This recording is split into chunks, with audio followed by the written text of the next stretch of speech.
Chapter 1.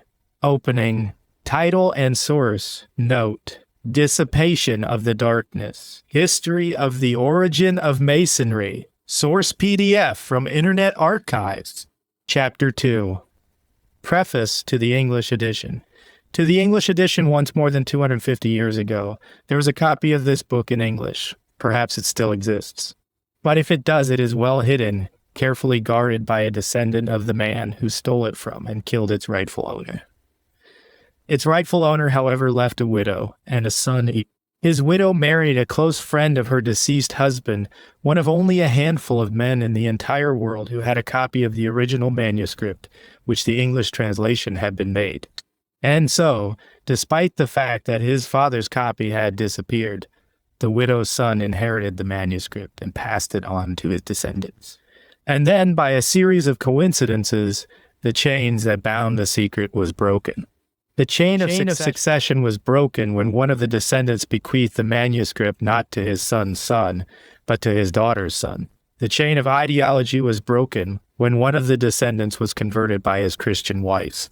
The chain of silence was broken when one of the descendants translated the manuscript into French and sought other linguists who would translate it and publish it in other languages. And so it went from French to Arabic to Spanish to English.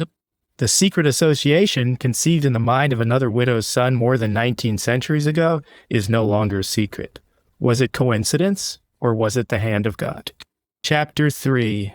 Dedication of Awad Khoury. Of Awad Khoury, translator of the work from French to Arabic, to all the Masons of the world, dear brothers. Before presenting this history, I extend my greetings to you from the depths of my heart. To whom, more deserving than you, could this history be dedicated? Who other than you has a greater right to read it and to have it? Who, other than the owner of the house, is the one who should investigate what happens in the house, good or ill, beneficial or harmful, and which is under his roof? And if someone knows nothing of his parents, would it not be his duty to investigate who they are, to know their origin and ancestry? Wouldn't one be ignorant who takes a beverage without finding out its ingredients? One who wears a suit, should he not determine if it is clean, or if it is contaminated with contagious bacteria? All these allusions pertain to the case of a member of an association who knows nothing of its origin, its past, its founder, the history of the foundation and the principles of the association. Who is that member who is ignorant of what he should not be ignorant? We are the Masons, who for 19 centuries have not known the origin or the past of our association. The founders hid that secret with rare cunning in the cloaks of the occult, as you will see.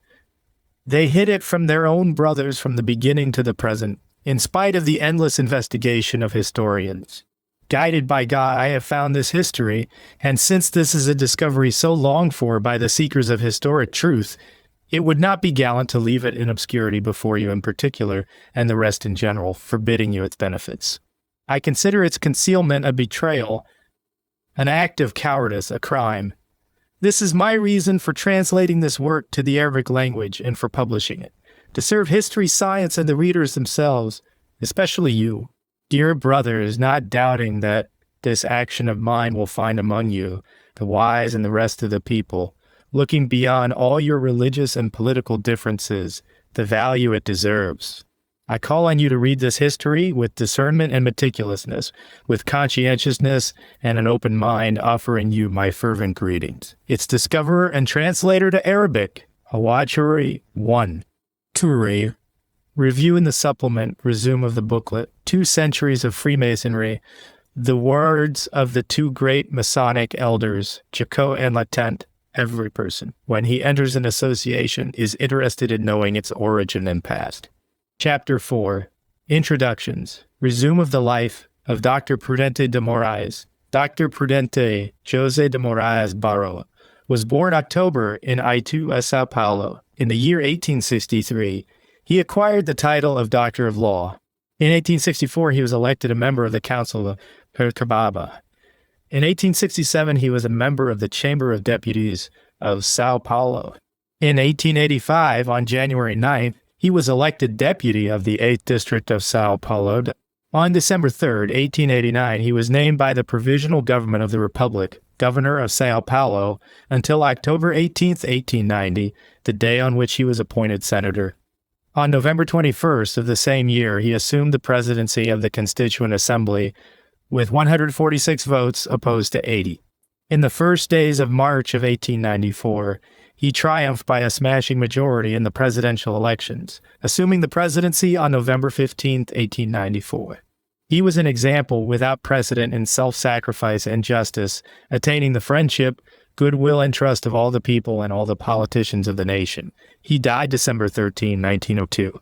Resume of the autobiography of Awad Khoury. I was born in Kia, Beirut, Lebanon, in January of 1871.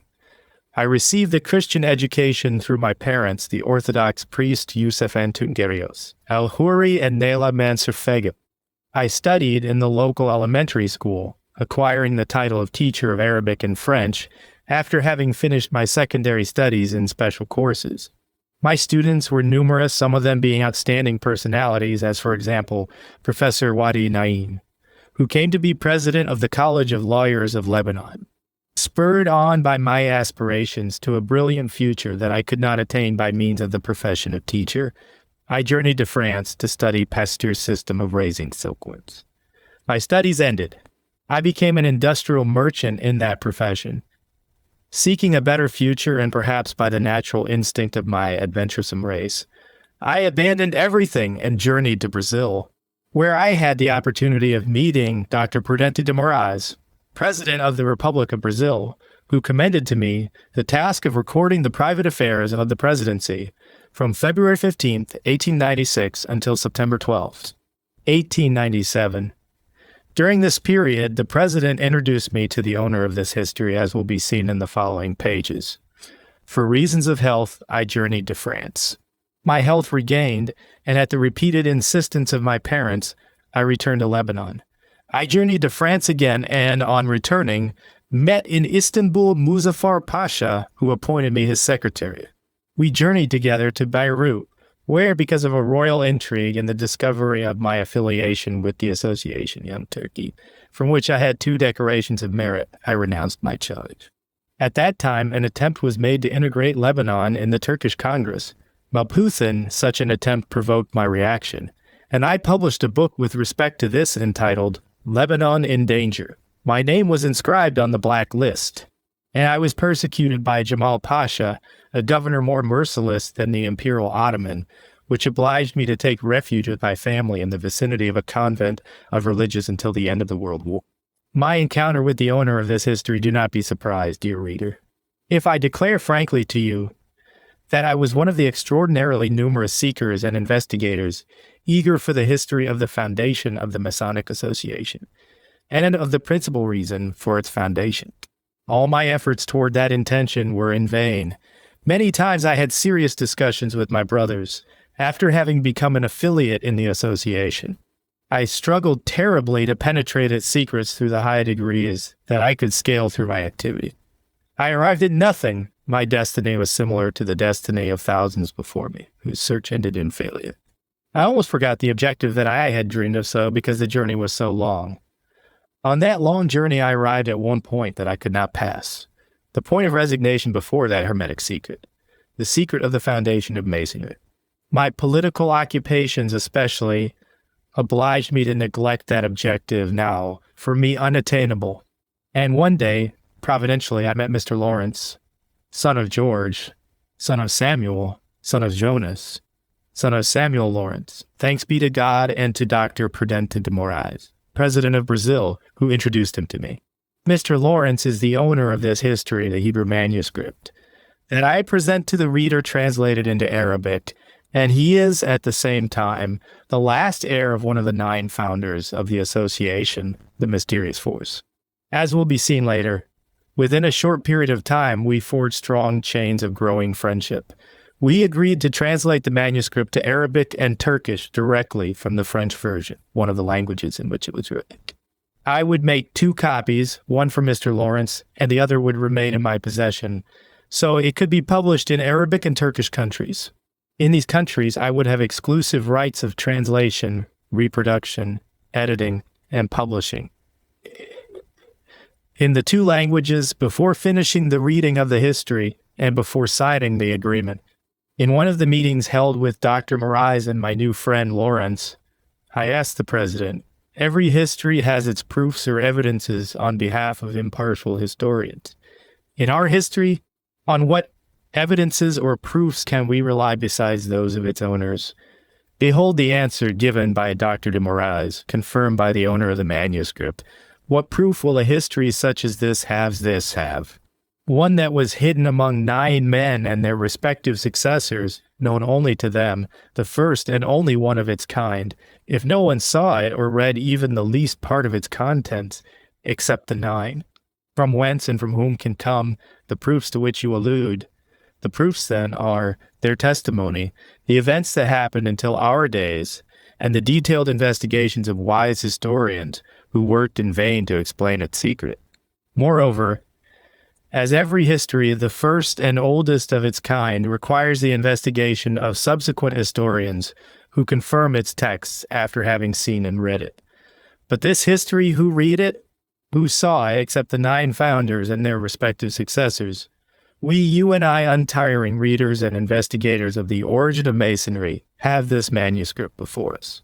I, who have read and analyzed it, based on my studies and investigations, assert its veracity and recommend its translation and publication.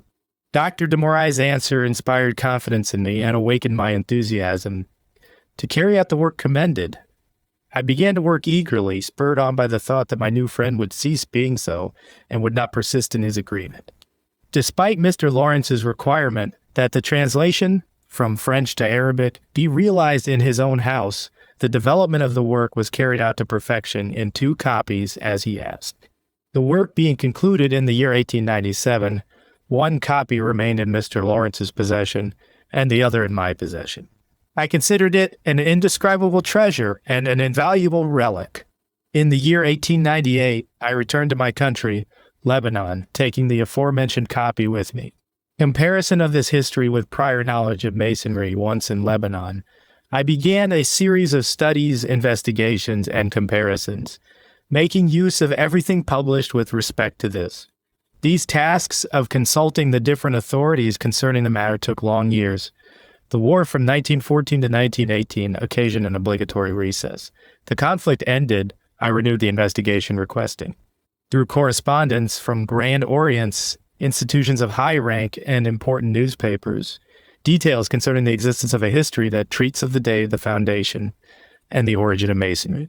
I sent letters to London, Paris, New York, Cairo, Berlin, Madrid, and Rome, obtaining the following scant replies from the prestigious newspaper El Muqaddam. The oldest historical evidence of the history of Masonry dates, according to some, from 1217.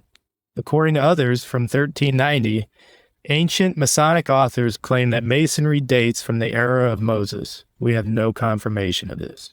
Our cordial greetings. From the Egyptian National Grand Orient, we do not possess any confirmation of the date of the foundation of Masonry.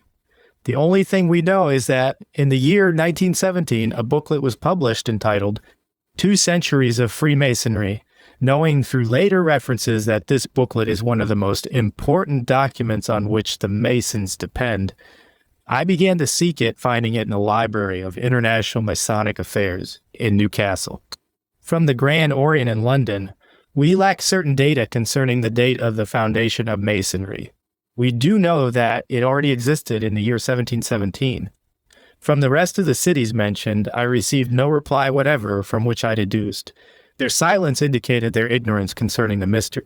Then, on the basis of all the previous studies, in the light of the events that happened in the last 2.5 centuries to date, a lapse characterized by a permanent conflict between Masonry on the one hand and Mohammedanism on the other.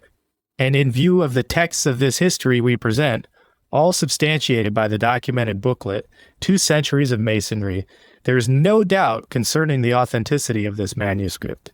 My intentions aided by Providence, which guided me miraculously toward this discovery, I have decided definitely to publish this history. On doing so, I am not moved either by personal interest or by the hope of profit. If so, I might not have waited more than 1/4 century. My intentions are to keep the promises and the agreement made to dissipate the darkness that for 19 centuries has enveloped a humanity that is wavering in doubt. To reveal this mystery to the eyes of men to alert them before this cruel danger. I must point out as well that I was inspired by the exclusively Christian intentions of de Moraes, in accord with one of his declarations that states thus: "With this action of ours, we extend to the Christian religion a great benefit, eliminating the forces of evil that attack it from this fantasy encrusted by the absurd. And you especially, with your task in the Turkish Empire, will extend another great service to the Muslim religion.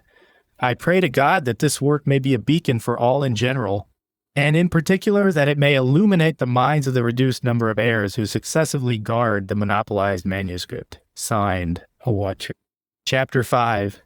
Agreement. Between the signers below, Mr. Lawrence George Samuel Lawrence, Russian, traveling jewelry merchant, at present of Rio de Janeiro, and Mr. Awad Curry of Cheech, Lebanon, near Beirut, Syria, at present a merchant in Rio de Janeiro and charged with the private affairs of His Excellency, Dr. Prudente de Moraes, President of the Republic of Brazil.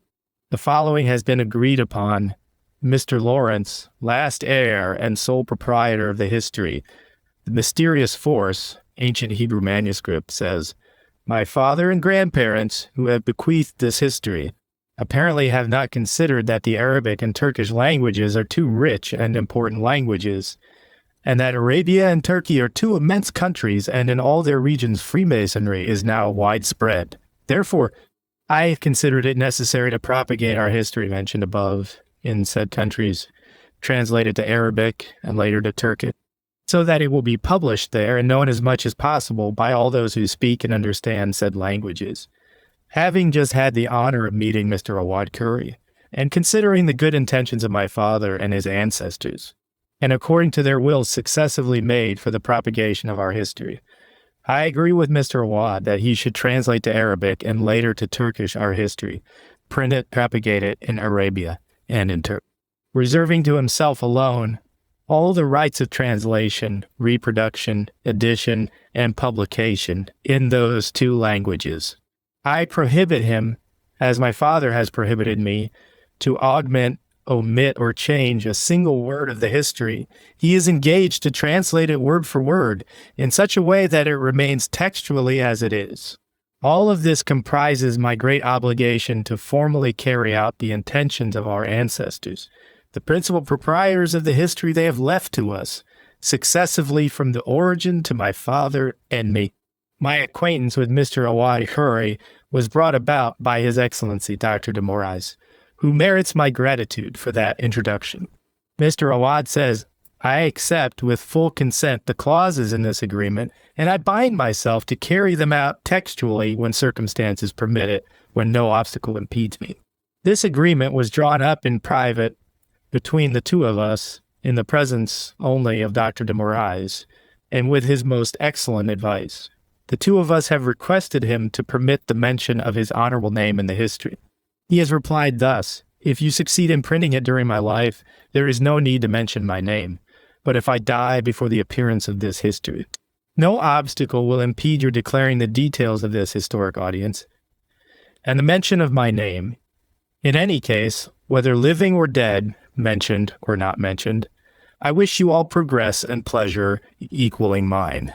With respect to this history, Mr. Lawrence is bound finally, so that from now on he will not be able to engage anyone, nor authorize anyone other than Mr. Awad Curry to translate this history to Arabic and Turkish.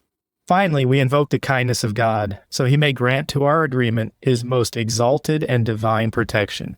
Made in duplicate in Rio de Janeiro, August 12, 1897, signed, Lawrence G.S.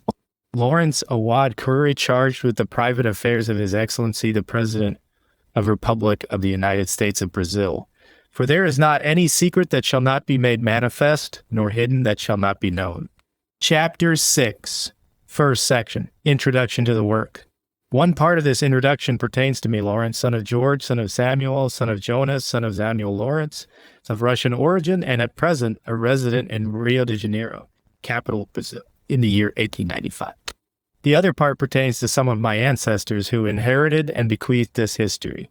How many learned men and historians who carried out lengthy investigations to come to know the history of the foundation of the Masonic Association and its true origin arrived at no conclusion. Their efforts were in vain.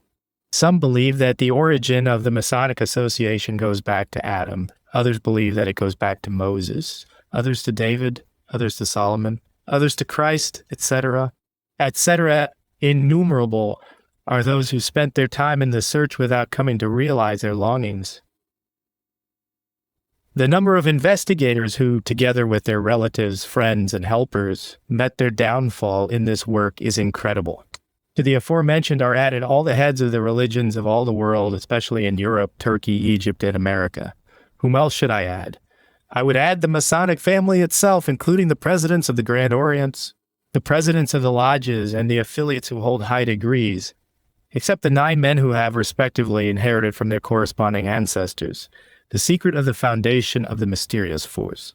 I would also add kings, nobles and governors, wise men, discoverers and investigators, historians, authors, writers and poets, orators, legislators and journalists, lawyers, judges, doctors and pharmacists, merchants, industrialists, and sportsmen. Even the illiterate to whom this investigation would not belong. All these mentioned, integrated in the different classes of the community, Masons and non-Masons, form a true army that pursues the secret. I divide these investigators into 3 groups. 1.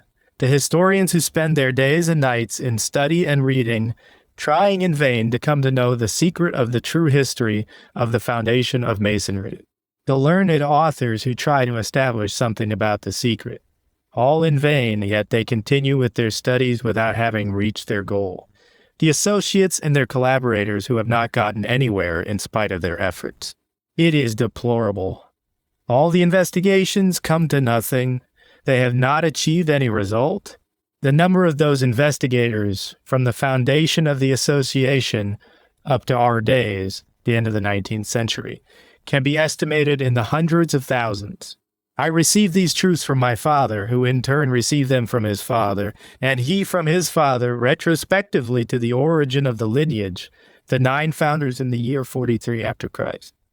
Thus it is that I, Lawrence, son of George, son of Samuel, son of Jonas, son of Samuel Lawrence, of Russian origin, the last descendant of the descendants of one of the owners of this history, say, I inherited from my father a manuscript composed by our ancestors in the Hebrew language and translated by one of them to the Russian language. Another of them translated it to English.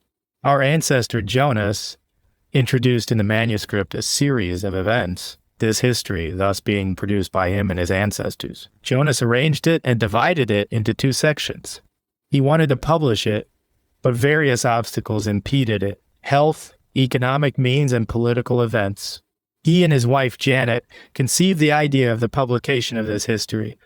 On finding themselves incapable of doing so, they commended its publication to their son, my grandfather, Samuel. Jonas died without seeing his longing fulfilled. My grandfather, Samuel, the son of Jonas, who was the son of Samuel Lawrence, here addresses his words to his son, George, my father. Samuel said to his son, George, son, here you see these introductions headed by a list of names. These names correspond to the successive heirs of this history since the renewal of the association, the mysterious force, when it changed its name to Freemasonry. They include Joseph Lovey is one of the renewers of the association. He is a Jew and an heir of the history from his ancient ancestors, who, in turn, inherited it from Moab Levy, one of the 9 founders. It was our ancestor, Joseph, who conceived the idea of changing the name of the association, the mysterious force, to Freemasonry and of reforming the statutes. Here you have the details. He was sent to London with his son, Abraham, and a friend named Abraham Abiad, all Jews descendants of the heirs of the history and very well financed. They had made efforts to enter another city, and not having success, they headed for London. There they met 2 influential and knowledgeable persons who served as suitable elements to accomplish their purposes. They are John de Saguiers and a companion called George.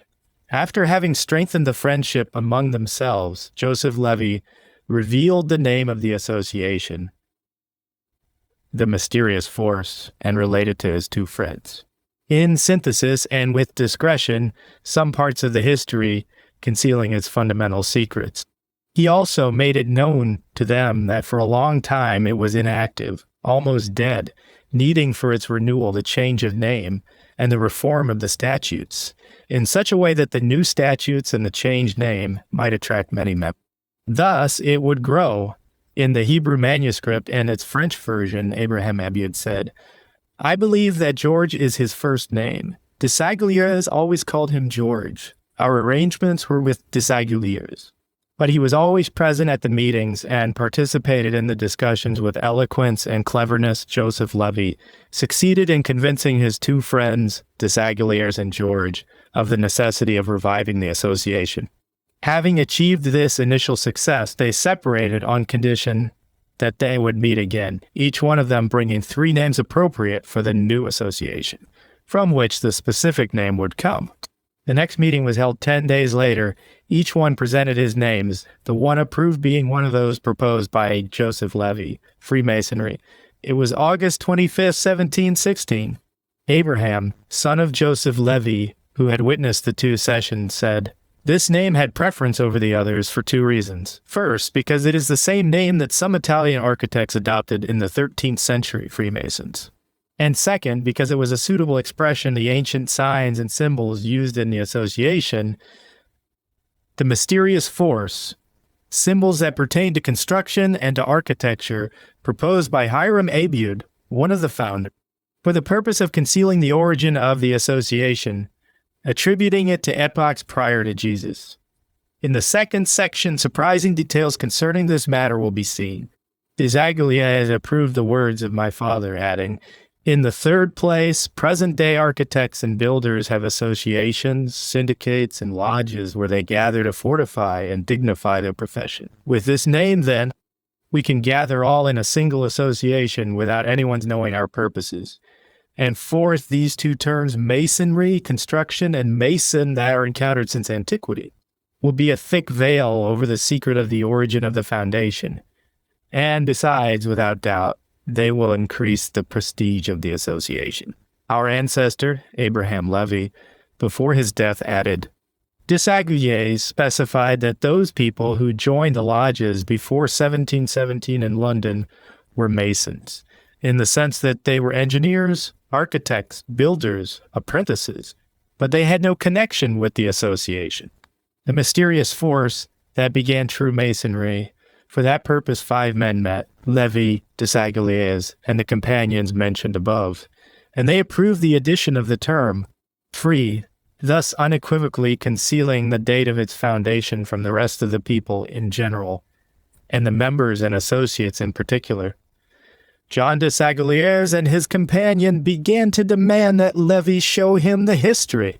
Levy had made it known to them that it was translated into English, that 3 of the inherited manuscripts had been lost recently, 4 had been lost long ago, and there remained only his manuscript and 1 other. Such declarations excited Desaguliers and George extremely, the reason why they insisted on the need for a suitable copy, so that with said copy it would be much easier for them to form the new statute. They showed themselves so faithful to the principles, desires, and doctrines of Levy that they succeeded in convincing him to deliver a copy to them. It was delivered to them. A time passed during which they read it. The 5 met again and decided to summon some friends on the pretext of establishing a unitive association. The true purpose was the renewal of the association, the mysterious force, its resurrection with the new name agreed upon by the 5 and the restoration of the first principal lodge, Jerusalem. Thus Levy wanted it. On March 10, 1717, they invited several architects and acquaintances. The invited were presided over by a wise man named Dr. James Anderson, who was a friend of Desaguliers. After lengthy discussions, they reached an accord and designated June 24, 1717, to realize a great meeting. Meanwhile, Levy was preparing his son, Abraham, for the great events of the future. Days later, Abraham Levy journeyed to Portugal, accompanied by Abraham Abud, his relative. The latter is the descendant of Hiram Abiud, one of the founders and owner of this copy. Between March 10 and June 24, a great conflict was begun between Levi and Desaguliers and George because of their refusal to return the copy. This conflict ended with the assassination of Levi and the disappearance of the aforementioned English copy, the Hebrew copy, and all Levi's papers. The details of this event are recorded in the second section of this history, where the principal motives for the assassination of our ancestor Joseph Levi are made known. Abraham and Joseph Levi said, the meeting was realized on June 24, 1717, and the first lodge was founded after a violent discussion, as some of those who were present at the meeting related to me on my return from Portugal, during which my father insisted energetically that it be called the Lodge of Jerusalem, in accord with the agreement established between him and Desaguliers and George. Some applauded it, but the majority decreed that it be called the Grand Lodge of England.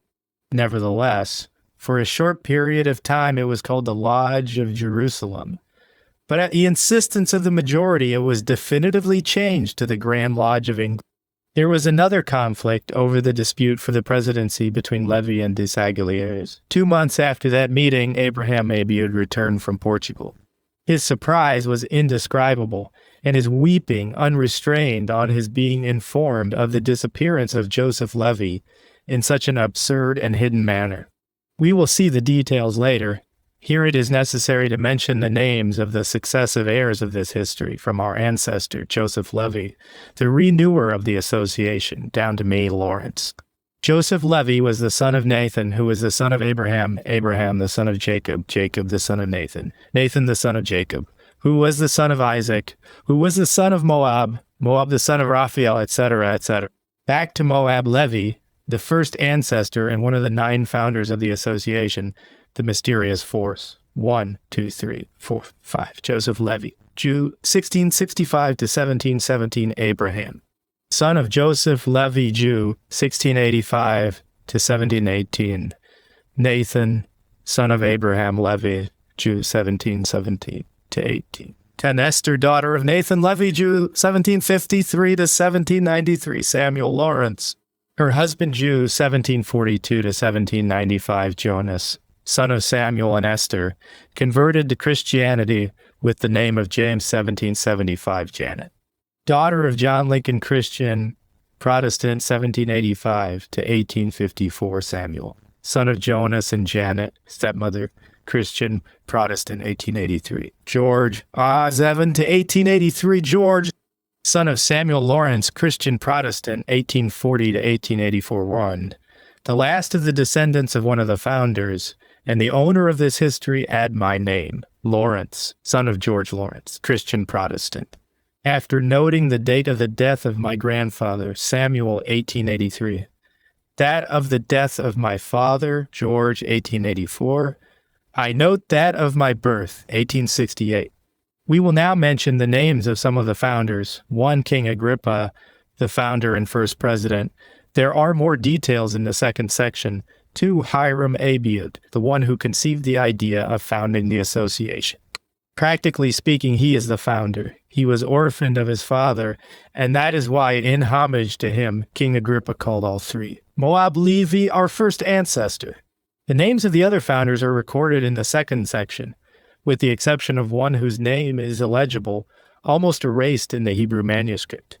My grandfather Samuel again addresses his words to his son, George, my father.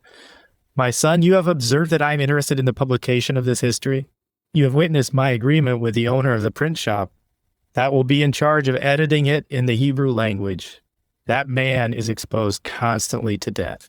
Your grandfather could not fulfill his desires to publish this book because death took him by surprise. But he had already recommended that I publish it.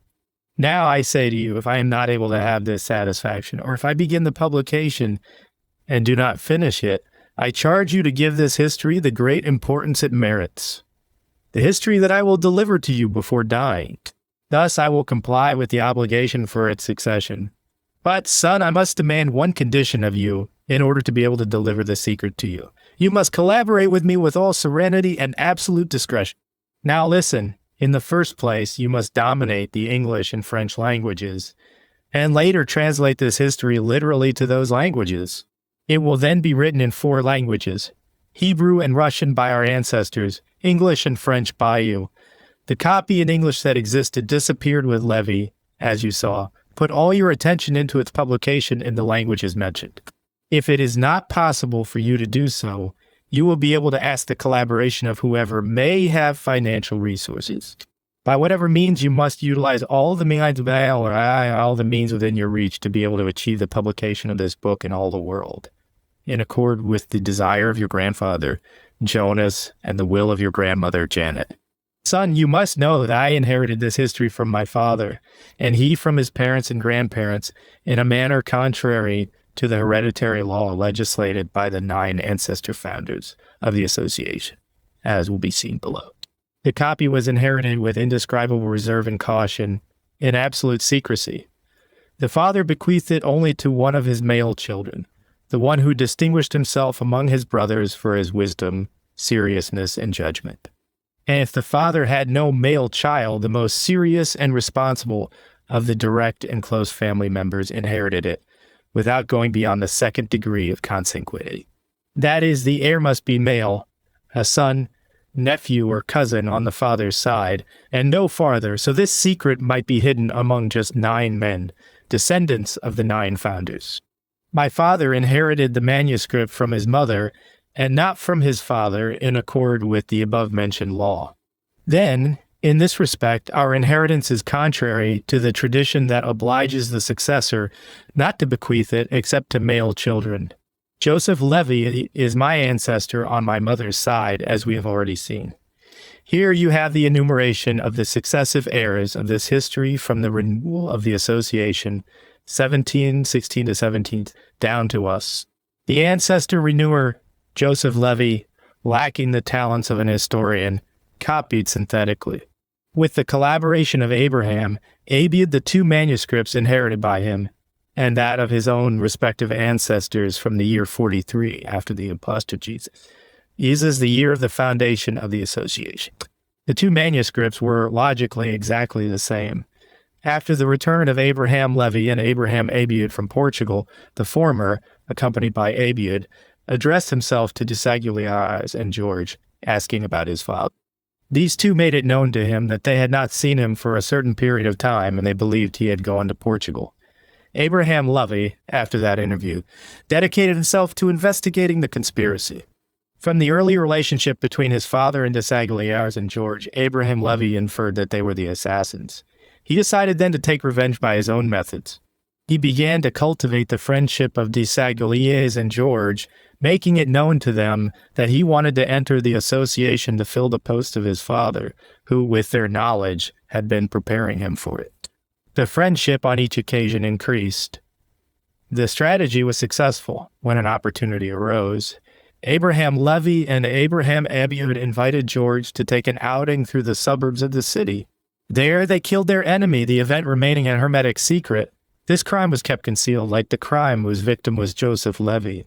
They decided later to assassinate Dissipation, the principal actor in the murder of Joseph Levy, and for that reason he began a zealous vigil, awaiting the moment to realize his goal.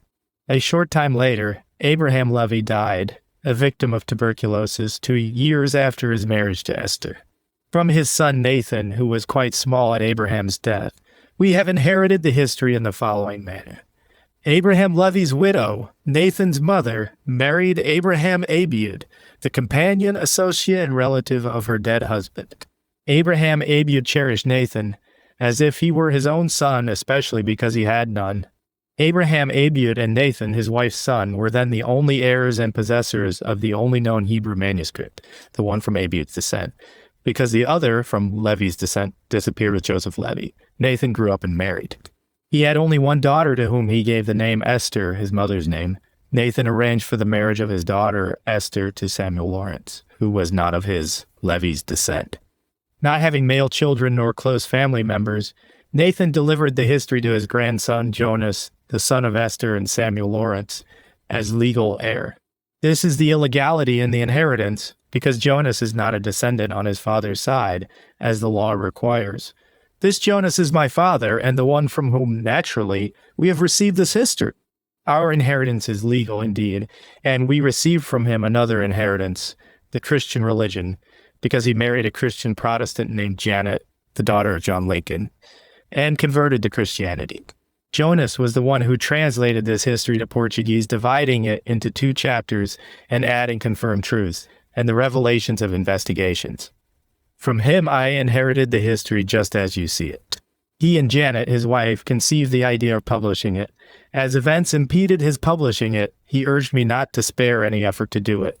He told me once, "If the events that impede my publishing the history persist, you, Samuel, must do whatever is possible to print it and publish it. I, too, owe such bad luck, have had misfortunes because of my illnesses, as you see.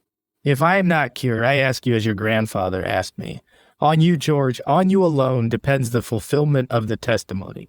From the text of this history, you now know that your grandfather Jonas was not of the descent of the founders of the association.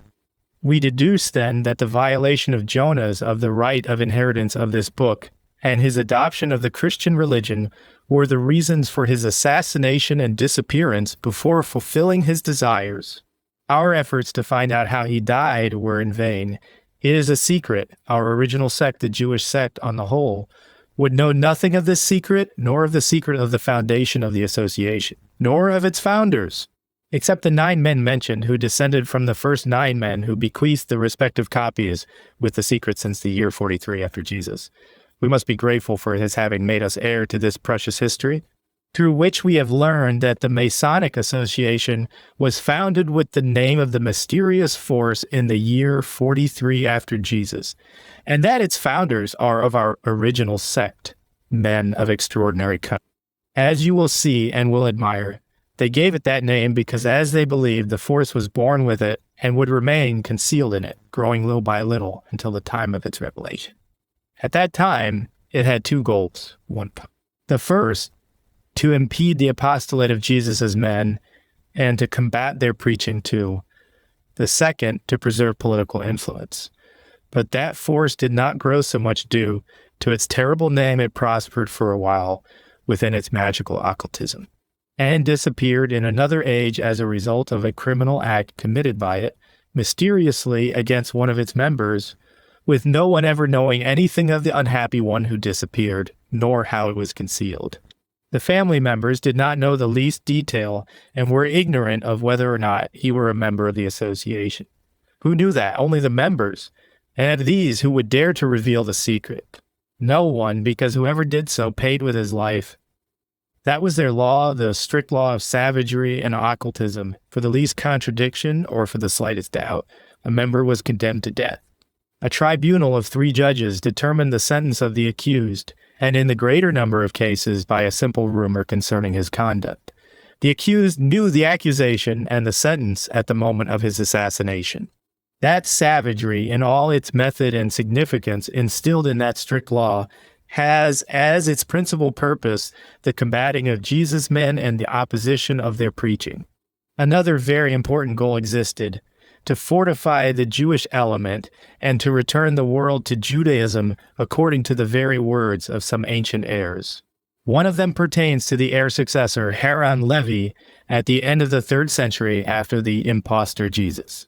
Another text is recorded at the beginning of the 7th century after the impostor Muhammad, founder of the Mohammed religion, who claimed to prophesy, as did the impostor Jesus. This text, that pertains to Moses, Levi, and that is recorded in this book, manifests the great disorder that the appearance of Muhammad caused among the mysterious ones themselves, and the irrepressible hate toward his men and followers. It says also, while the successors of King Agrippa insisted on the battle to crush the religious doctrine of Jesus in order to convert the world to Judaism, the cunning Muhammad appeared and fell over the Jews, especially over the 9 monopolizers of the secret. Like a bolt of lightning, we see then that the declaration of our ancestor Joseph Levi in the 1st quarter of the 18th century, several years before the changing of the name of the association, coincides exactly with the declarations of his ancestors mentioned in this book, passing from century to Jonas my father, who was converted to Christianity. We see then in all the texts of this history that the fundamental principles of the association are opposed to Jesus and his men, and later opposed to Muhammad and his men, its purpose being to protect and to preserve only the Jewish religion. Lawrence said, all those texts coincide in that the principal purpose of the mother, the ancient Masonry, is to annihilate Christianity, to destroy its foundations, and to elevate the prestige of the Jewish religion. Today, in spite of its evolution, it preserves the same purpose. Here Samuel again writes, our ancestor Joseph Levy, on seeing that those barbarous systems were impeding the attainment of the indicated objectives, and for the benefit of the progress of the association, proposed the idea of changing its name to a very wealthy contemporary Jew, who embraced the idea and promised his monetary aid. The two of them agreed to erase from the copy the text of that intention so no one would know it except them and the 9 heir successors, Levi, together with his son Abraham and his relative. Abraham Abud, all descendants of the 9 founders, journeyed to London, where they made an agreement with the Seguliers and George, and thus, after a long process, the renewal of the association was completed with its new name, Freemasonry. On June 24, 1717, Freemasonry, a word composed of a noun and an adjective, Freemasonry, proposed by our ancestor Levi and approved by the collaborators on August 25, 1716. From June 24, 1717, the association suffered important evolutions and changed its barbarous aspect. But in what pertained to occultism, it became much more strict. Words of Dr. de Moraes, based on my great experiences, I am convinced that it was Masonry that diffused the spirit of extremist liberty, the fountain of corruption. Extremist liberty was what crushed educational order, corrupted the human community, and ignited the fire of political passion in every territory. From it were born the sources of prostitution and immorality. Masonry, wanting to appropriate to itself the first fruits of the words, liberty, fraternity, equality, exaggerated in their explanations. Words originated by Christ himself, who founded with them the 3 pillars of humility and love, to liberate the slave from his slavery, because men are all brothers in humanity, being sons of a single Father, and they are equal in rights and in justice. Christ wanted to preserve the prestige of these 3 words, and not leave them to the disposition of those with evil intentions and the extremists who explained them for their own purposes. 1818, with respect to this, Janet set in, I believe that lycism has origin in the association, the mysterious force, and is nothing but a branch of it. After reading this history and knowing all the hate unleashed against the 2 religions, the Christian and the Muslim, the fact that it was solely Jewish was confirmed to me, because to the present it has not been heard that Masonry combats the Jewish religion. In the 2 worlds, the Christian and the Muslim, we see that the Masons affiliate themselves at the beginning with all occultism. We see them, after receiving the fundamental secrets, denying their Masonic affiliation and less faithful to their religious creeds. Is there any doubt, then, that Masonry is the mortal enemy of these 2 religions? The Masons, observing the general mistrust toward their association, create a false front, establishing common associations with other names, but with the same ends, to which they have joined those people fearful of their name, for the purpose of snaring men and their money, thus fortifying Masonry. The members of these common associations then go on to be members of Masonry. The origin of all these deceits is Jewish, to revive Jewish principles. Her husband Jonas said, confirming it, the association of Freemasonry is the same association as the mysterious forces or ancient Masonry, Lycism being derived from it. Masonry and Lycism then descend from the association. The mysterious force. In this way, the association progressed in a form continued until it came to change the face of the world.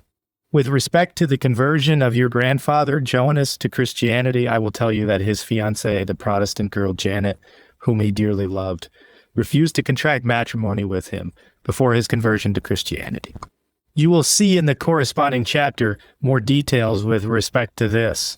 After concluding the translation of the history to Portuguese, and while making efforts to reveal it to public opinion, he journeyed suddenly, for an urgent reason, to Russia, He left at that time the history in the care of my mother and me. His journey did not last more than 1 year, and on returning, he involved himself in political affairs that took from him the time and the will to continue the printing of the history. A little while later, he had to make another voyage from which he did not return. He died there in the year 1825. No one knew anything of his death. We received the history in 2 versions, one Hebrew and one Russian. My mother always insisted on my publishing the history, and one day she said to me, Samuel, in spite of the fact that your father died a victim of his conversion to Christianity, and perhaps a victim of this history, I made known to you my unqualified desire of continuing your father's task in order to publish this extraordinary work. You must determine to realize your dead fathers in my will.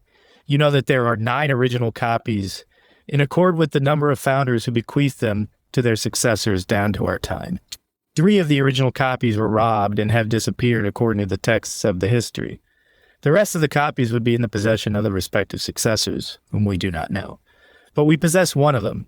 It is this one we have in our hands. You, Samuel, must preserve it zealously to comply with the will of your father and mine, to publish this history for religious, cultural, and humanitarian benefit.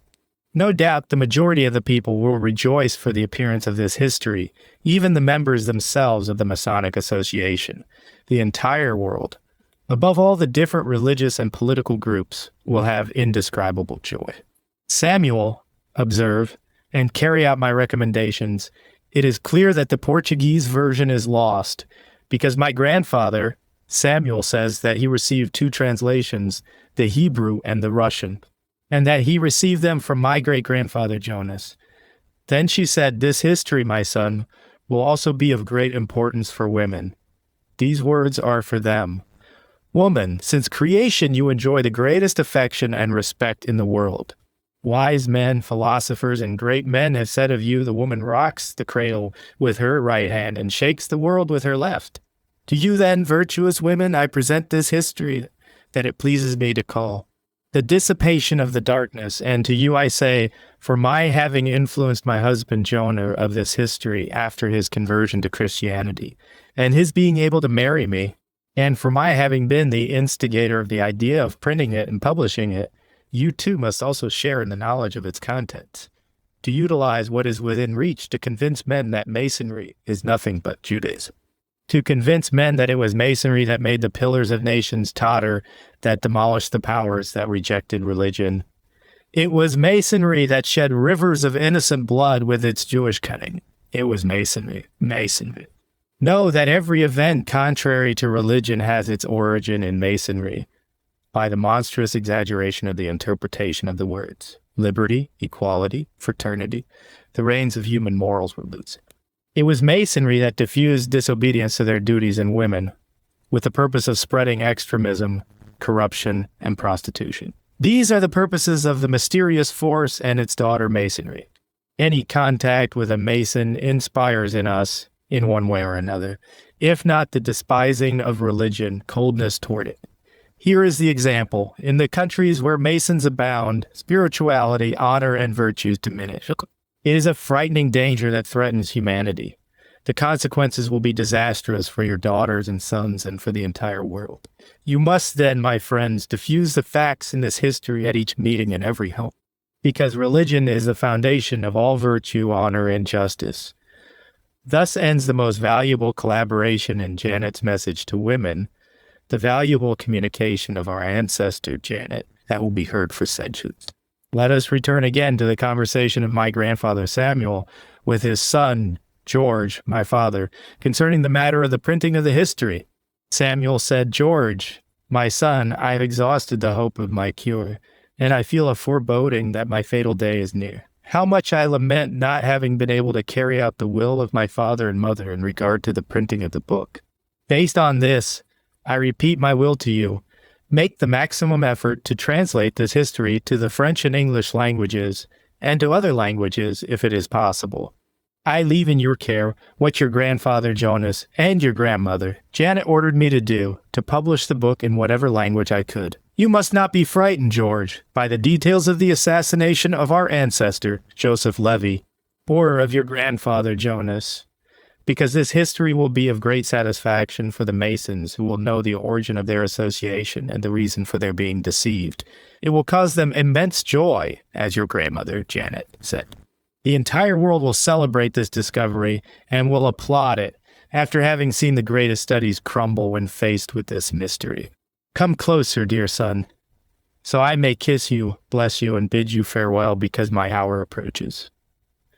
A few days after this, Will Samuel died, grieved at not having been able to carry out the will of his father and mother.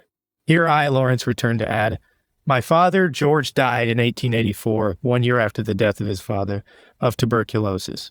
During that year, he translated the history to French only 3 months before his death. He gave me the history to translate to English because the English copy disappeared with Joseph Levy, its owner. Behold his will when he gave the history to me. I was 15 years old. My son, Lawrence, I give you this history, hoping you will guard it zealously. You are now the last one who has the obligation and responsibility of realizing all those wills whose owners died, but whose wills will not. You must carry out those wills in the printing of this history in any language possible. This history buried alive must be resurrected for the good of humanity. Now I make known to you my affection and tenderness. I bless you, and I wish you all good for yourself and all of yours. My father died at the age of 44, no less grieved than his father and grandfather. I continued studying English until I mastered it in order to translate the book to that language, always thinking of carrying out the desires of my father and ancestors, of publishing it in every language possible. Thus, I hold the hope that this sole and valuable work may dissipate the darkness that has covered the eyes of Masons and non-Masons for long centuries. I hold the hope that this history revealed may put an end to the discussion concerning the secret of the origin of Masonry. This secret mysteriously kept among 9 elders and their successors consecutively, including our ancestor Joseph Levy, by whom the secret was transferred to my ancestor Jonas. And from Jonas to me through my parents, I see that the hour for the revelation of this book has come. For that reason, God willing, I will begin to translate it and publish it in every language possible. I end my words asking all the readers of this book to render homage to those who conceived and recommended the idea of its publication and diffusion, Jonas and Janet. Comment of Awad Curry concerning the supplement, the importance of the supplement that we add at this point is extraordinary because of its resume of the most important Masonic history published up to the present, and because it is a valuable argument in favor of the accuracy of this secret history. It incorporates a sincerity that confirms the exact coincidence between ancient Masonry, the mysterious force that was founded in the year 43 AD, and its daughter, modern Masonry, that is called Freemasonry, born in the year 1717. From the text of the following supplement, the elimination of the last drop of the sea of doubts concerning the origin of Masonry is obvious. Before the year 1717, he does not call it by its original name, the mysterious force, because it seems he's not an heir of the secret and consequently does not know the truth. Chapter 7. Supplement A. In the beginning of the booklet, the learned brothers Alf L.S. Jacot and Ed Wartier-Latet say, every person who joins an association is interested in knowing its origin and past. The author then registers the opinion of some historians concerning this point, saying, the Masonic authors of the 18th century recognize that the investigation of the history of the foundation of Masonry is difficult. Dr. Anderson, in his historic discourse in the year 1723, on the fundamental statutes, indicated that ancient Masonry began with Adam. Brother Briston said in the year 1772 that Julius Caesar, who died in the year 44 after Christ, was a Mason. The Druids were Masons, and Masonry began with creation itself. Dr. Oliver, on the other hand, went even farther when he said, ancient Masonic legends say, and I am of this opinion, that our association existed before the creation of the terrestrial globe, and that it was spread through the planets of the solar system. Then Brother Michel did not go so far back as those above. Rather, he concentrated his investigations around the construction of the Temple of Solomon. Other brothers with greater knowledge, such as Brother Harder, sought its origin among the heretics of the Middle Ages especially the followers of Peter Waldo, declared a heretic in the year 1179. Other historians presume that Masonry was founded among the Chaldeans. Father Grandidio attributed it to the German association, Steinmetzen. Brother Nikolai attributed its origin to the Rosicrucian societies. Others to the Templars. An infinity of authors, historians, and investigators offer theories, but none are certain of the origin of its foundation. On other pages of the booklet, we see that associations of masons, construction workers, who held their meetings in 4 locations, existed in London.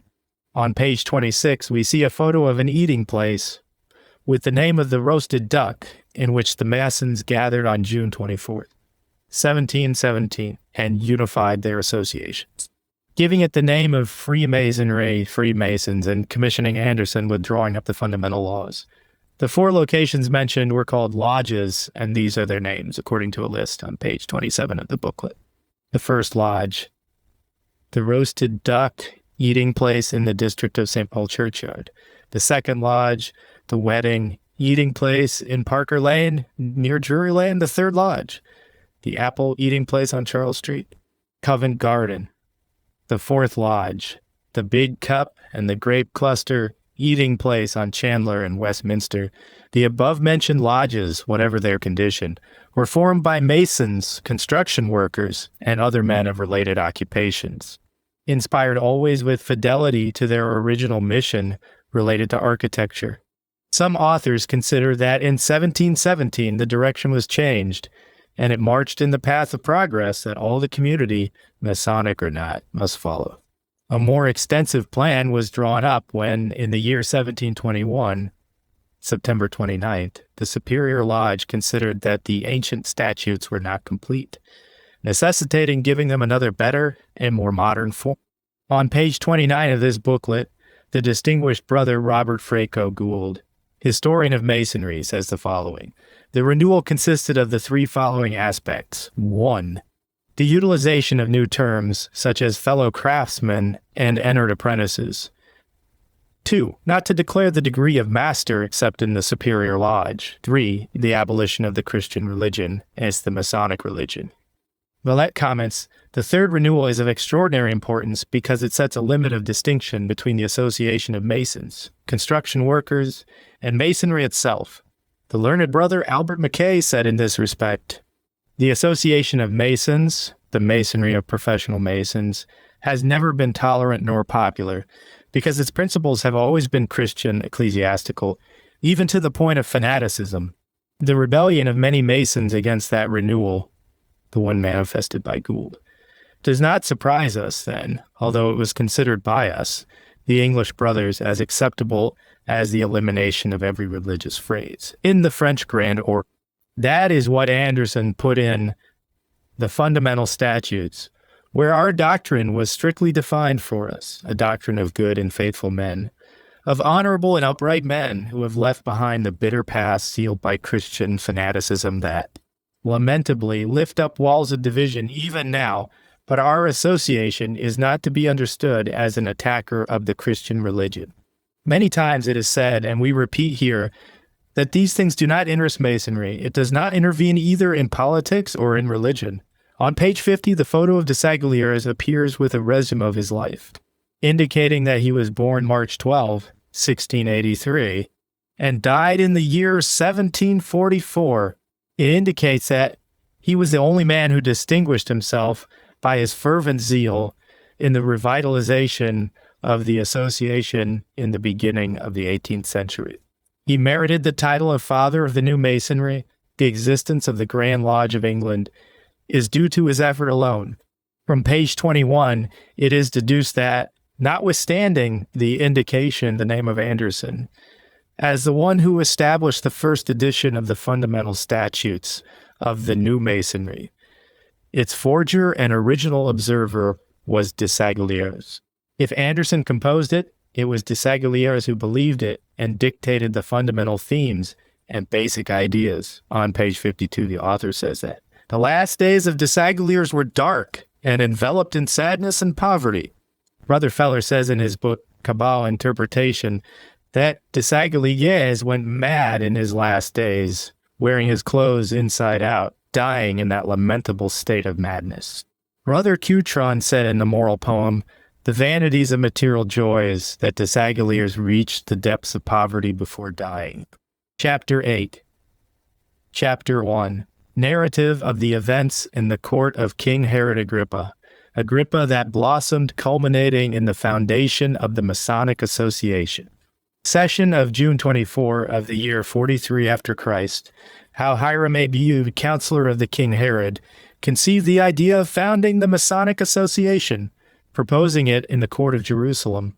On that date, Hiram presented himself before King Herod, expressing himself in the following terms. Majesty, when I saw that the impostor Jesus' men and their followers increased in number and endeavored to confuse the Jewish people with their preaching, I decided to present myself before your majesty to propose the foundation of a secret association whose principles might attack those confusers with all the means within our reach to bring their corrupt and corrupting works to collapse and to eliminate them if it is possible. The king heard him, pleased, and said to him, Speak, Hiram, majesty. It has been confirmed before your excellency, and before all, that impostor Jesus has captivated, with his teachings and his acts, both deceptive, the hearts of a part of the Jewish people, your people, and how it is obvious that his partisans are multiplied day by day.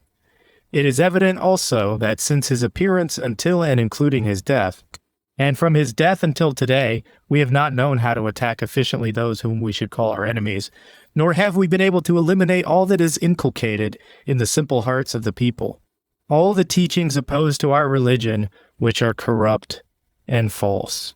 We must recognize, although it may grieve us, that the multiple persecutions realized against that impostor, and notwithstanding submitting him to justice, sentencing him and crucifying him, the result has been futile.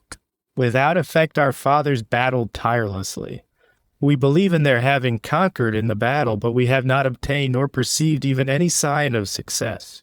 We contemplate, confounded, that the more arduous our battle is against his partisans, the greater is the number of his followers, and the number of sympathizers with the religion established by him increases. It seems that there has been a hand, a force, secret, mysterious, that punishes us without our being able to offer resistance. It seems we have lost all our strength to defend our religion and our existence itself, based on the evidence that there is no efficacious means of incorporating our ideas, nor firm hope of attacking that force undoubtedly mysterious.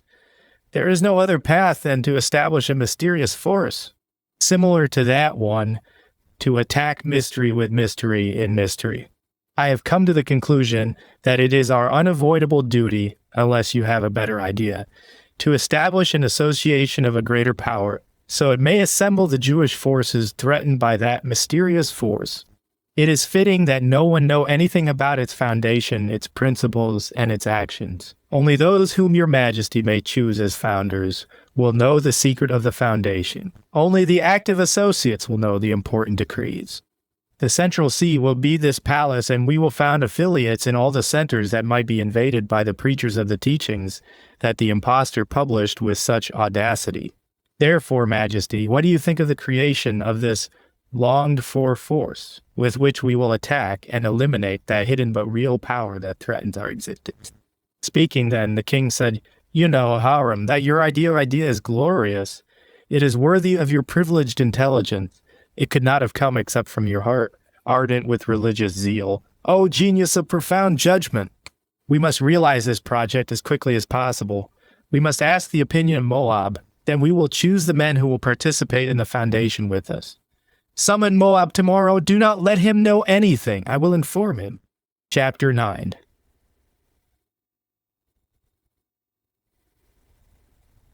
Chapter 2. The second meeting with Moab Levi and Hiram Abiud, June 25 of the year 43 of our era. King Herod spoke first and said, What happened and what continues happening, my two companions, since the appearance of the impostor Jesus deserves to occupy our attention? We must find a means to help us attack that sect of people that, in spite of their small number, confuses the people with their false teachings. Moreover, those who adopt those falsities not only conform themselves by their adoption, but practice them devoutly and to fill the measure to overflowing. They publish them courageously, without any fear wherever they go. Let us note that the propagation of such teaching increases day by day.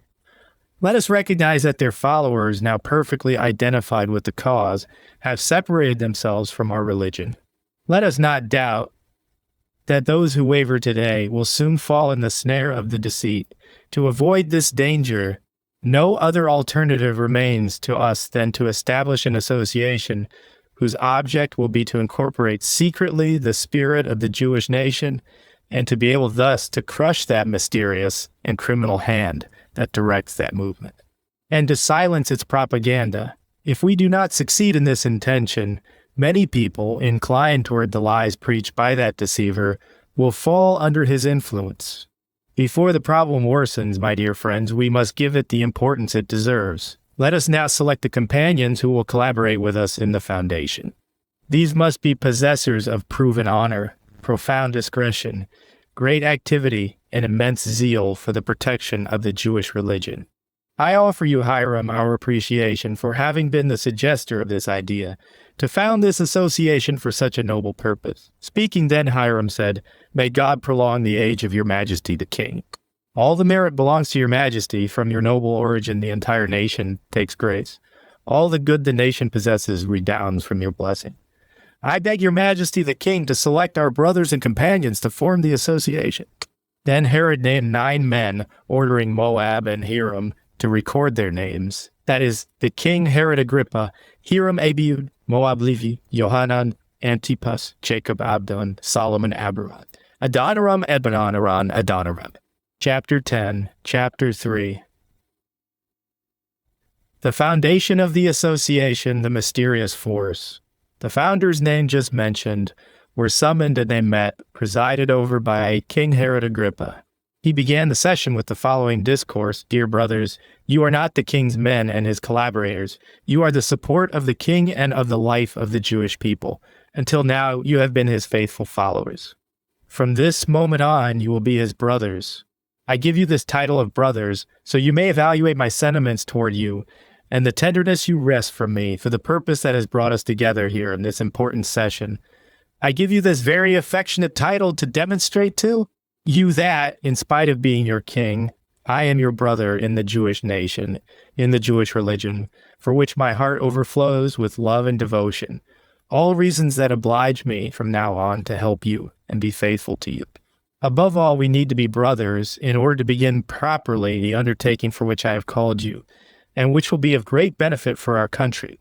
Each one of you knows without doubt the obligations towards one's brother. From this moment on, I want you to know that I have linked myself to you with the obligations of a brother. These obligations are greater than those of a king toward his subjects, for the betrayal of a king is not improbable, but the betrayal of a brother impossible. Let us all understand then, and let us not forget, that this fundamental meeting realized by this new group is based on brotherhood. On this brotherhood, we will build our edifice, and that title of tenderness, brotherhood, will be the cornerstone of our edifice until the end of time. My brothers, the aristocracy as well as the common people have perceived the spiritual and even political revolt that the appearance of the impostor Jesus has caused among the people, and especially among our Israelites. Since that man arose, preaching those false teachings and inculcating that spirit that he pretentiously called the divine spirit, numerous persons whose spirits are confused and corrupted are joining him. He attributed divinity to himself. Being nothing but an indigent, he disputed with us over the kingdom. We have noted a great power in him, which he left as an inheritance to that group he called disciples. He founded an association that he called a religion, it being called that, by them as well. This supposed religion is at the point of overturning the foundations of our religion and demolishing it. Being nothing but a humble one and an impostor, he adopted the name Jesus of Nazareth, King of the Jews. He claimed to have been conceived by a divine power and born of a virgin, one who remained a virgin even after having given birth. He exaggerated in this deceit and fraud until affirming that he was God, the Son of God, and the one sent by God doing everything that God does. He attributed to himself the gift of prophecy and the power of performing miracles. He claimed to be the hoped-for Messiah of whom our prophets announced the coming. Not being anything but a vulgar man like the rest of the people, devoid of any feature of the divine spirit, withdrawn to the extreme from the rectitude of our firm Jewish doctrine, from which we are determined not to deviate in even one point, never will we recognize such a person as the Messiah, nor will we recognize his divinity. We know that the hope for Messiah is not yet among us, nor has the time of his coming arrived, nor has any sign been exhibited that might indicate his appearance. If we commit the error of letting our people follow him and be deceived, we convict ourselves of an unforgivable crime. He was submitted to justice and sentenced to the maximum penalty. He was chastised and injured like the greatest of criminals. He bore all that with extraordinary patience that astonished everyone. Finally, we crucified him, he died, and we buried him, leaving guards who watched the tomb. But it was claimed that he was resurrected, abandoning the tomb. We did not find out how his resurrection happened, nor did the guards. No one doubted the loyalty of those posted at the tomb because they were from among his enemies. He disappeared in an unknown manner, in spite of the zealous vigilance and the security of the closure. His followers later claimed to have been with him, living as he was before his death, that is, with his body and spirit. They spread the news then that he ascended to heaven and that he will come on the day of final judgment to judge the living and the dead. His leaving the tomb, my friends, was a decisive blow for his rivals. It was a powerful means that encourages his men to continue spreading his teachings and to prove the confirmation of his divinity. Brothers, that was a severe blow that our fathers suffered, demolishing their force and ours as well. His partisans dispute with us over religious authority and temporal authority, with the first to attack our religion and with the second to take the kingdom from us. We will not recognize on any point a religion other than ours, the Jewish religion that we have inherited from our ancestors. Duty calls us to preserve it until the end of time. That blow had never been expected. That mysterious force had never been dreamed of. Our fathers attacked it, and we continue attacking it. In spite of everything astonishing, their number increases. Observe with me how the son is separated from the father, the brother from his brother, the daughter from her mother, all alienating themselves to join that group. This affair encloses a great secret. How many men, how many women, how many entire families have abandoned the Jewish religion in order to follow those impostors, those partisans of Jesus? How many times they were threatened by the priests and authorities in vain? Brothers, there is something that we must not ignore. Since that impostor Jesus began his teaching and preaching years ago, I beg you to consider this among the secrets we must keep. He spoke to the people like a man, in spite of his youth. Our fathers asserted it, having been witnesses present. Our fathers gathered in the corridors of the temple. They deliberated and discussed what would have to be done to destroy that danger that threatened the Jewish religion. They did not omit using even a single means to serve in that way the Jewish religion and nation. If this enthusiasm had not intervened, the number of Jesus' partisans would be much greater. Now then, if our fathers have triumphed partially in impeding the people from following the confusers, they have done so without any association, without a spirit of unity, without a strong official league. How successful will it be then if we found this association? Will it not be astonishing? I swear by my life, I swear by reason, that we will attain all our desire, we will attain our longings, not only of impeding the Jews from following that confusing force, but of crushing that force and its leaders. Although we may not reach that ultimate phase, that of final triumph, we will at least liquidate that terrible current that threatens our nation. Thus we will save its existence, and the name Jew will not be blotted out. It would be fatal if we did not imitate the enthusiasm of our fathers, for if we do not persist in the cause opened by them, know from this point on that the Jewish nation will be blotted out and not a single trace of it will remain. We cannot tolerate our silence, being the leaders of the destinies of the nation. Would we, by our silence, commit a crime against ourselves, against our children, against our grandchildren, and against all our descendants? Then, Brothers, in order to exchange ideas and reach an agreement about the foundation of an association that endorses the intention mentioned and explained, I have called you to this meeting of a private, political, and religious nature. We will strike, thus, the first of our blows at all those followers of the impostor, especially those outstanding in the villages who excel in deceit. For in each one of those villages, an affiliate of the association will function. We will not be able to diminish them without a general lead that unites us all, and to make the formation of that lead possible, it is necessary that the principal center be here.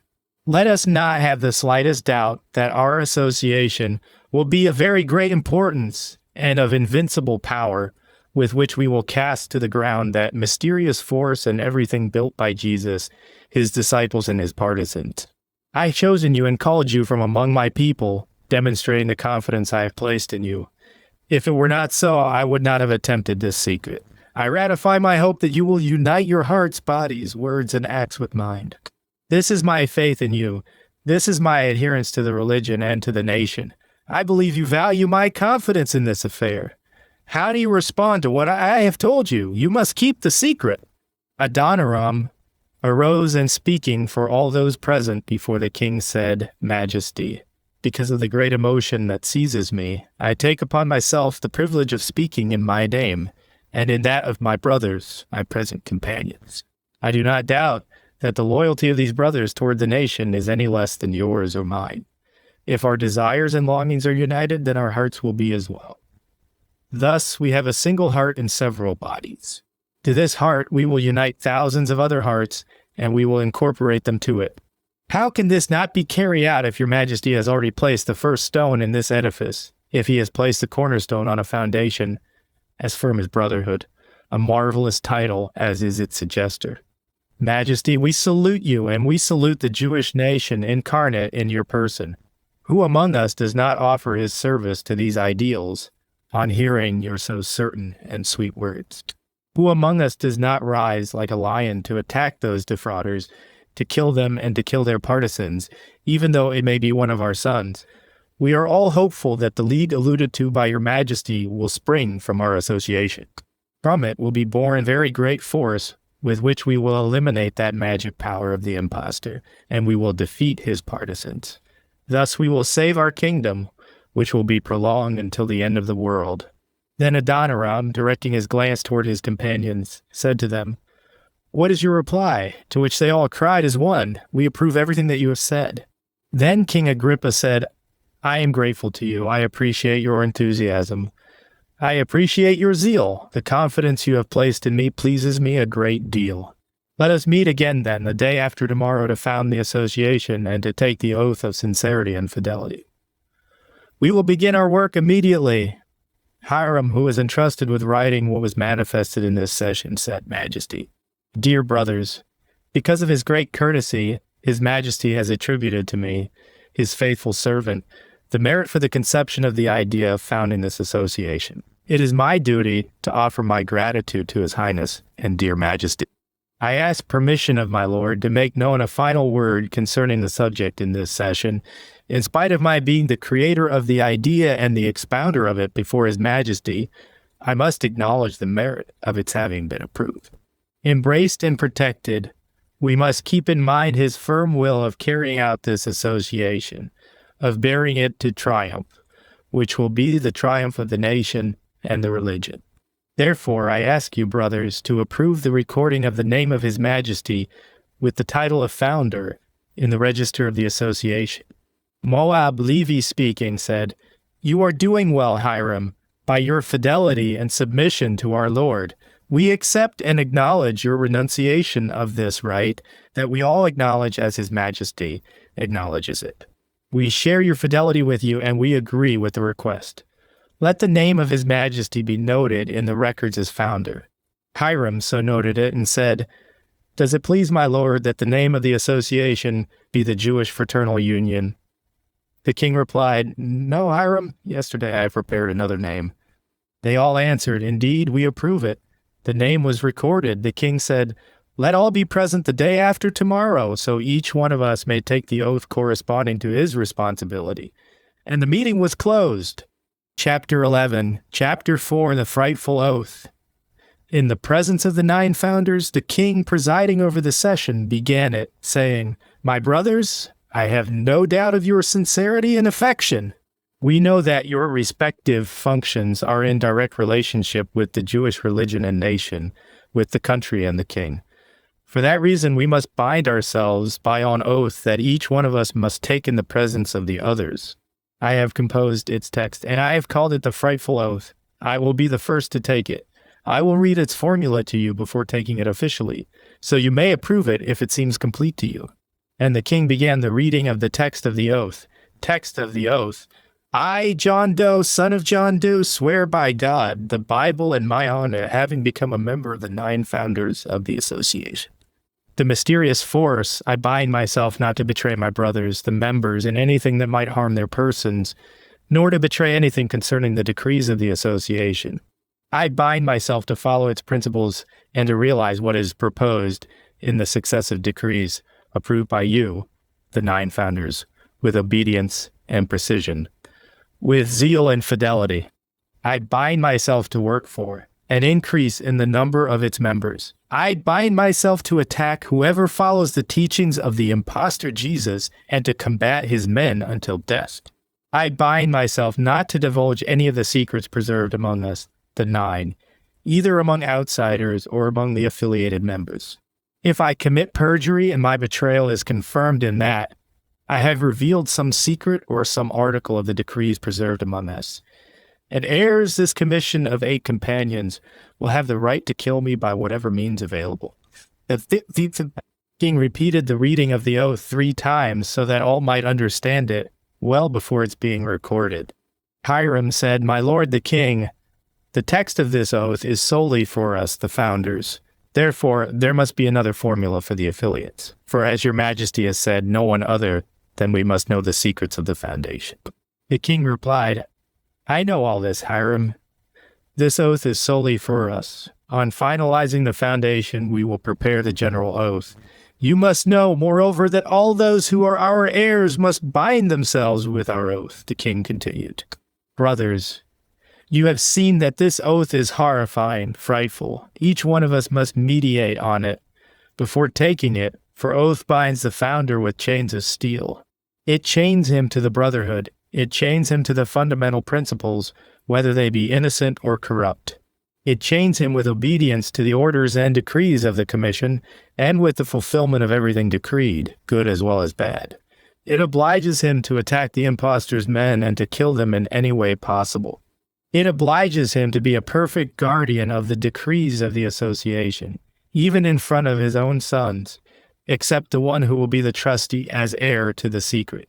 Just as he is obliged to carry out orders to kill, so also he is obliged with respect to the divulgence of something prohibited that the association judges expedient for the preservation of the Jewish religion. He is even obliged to sacrifice everything dear to him to serve its principles.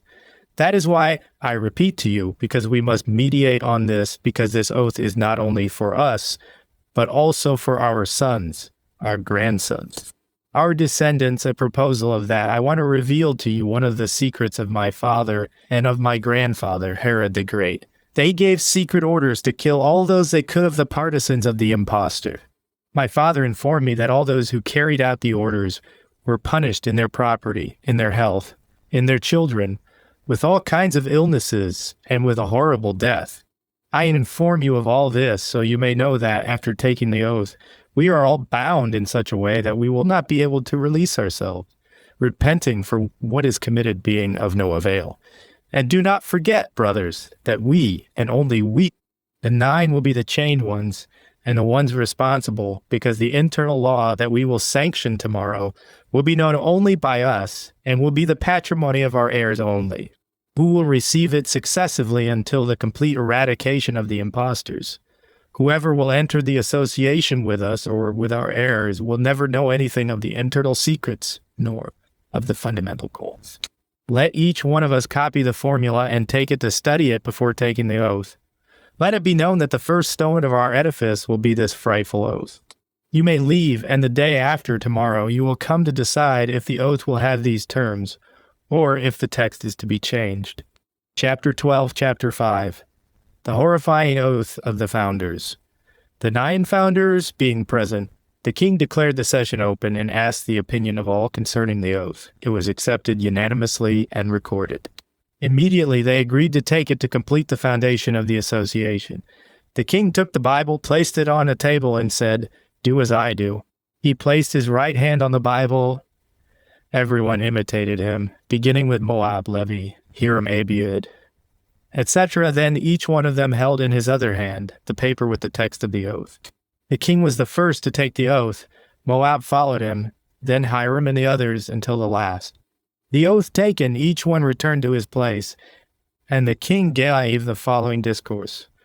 Brothers, now our association, the mysterious force, is founded. Its force, acts, principles, and goal will be mysterious forever.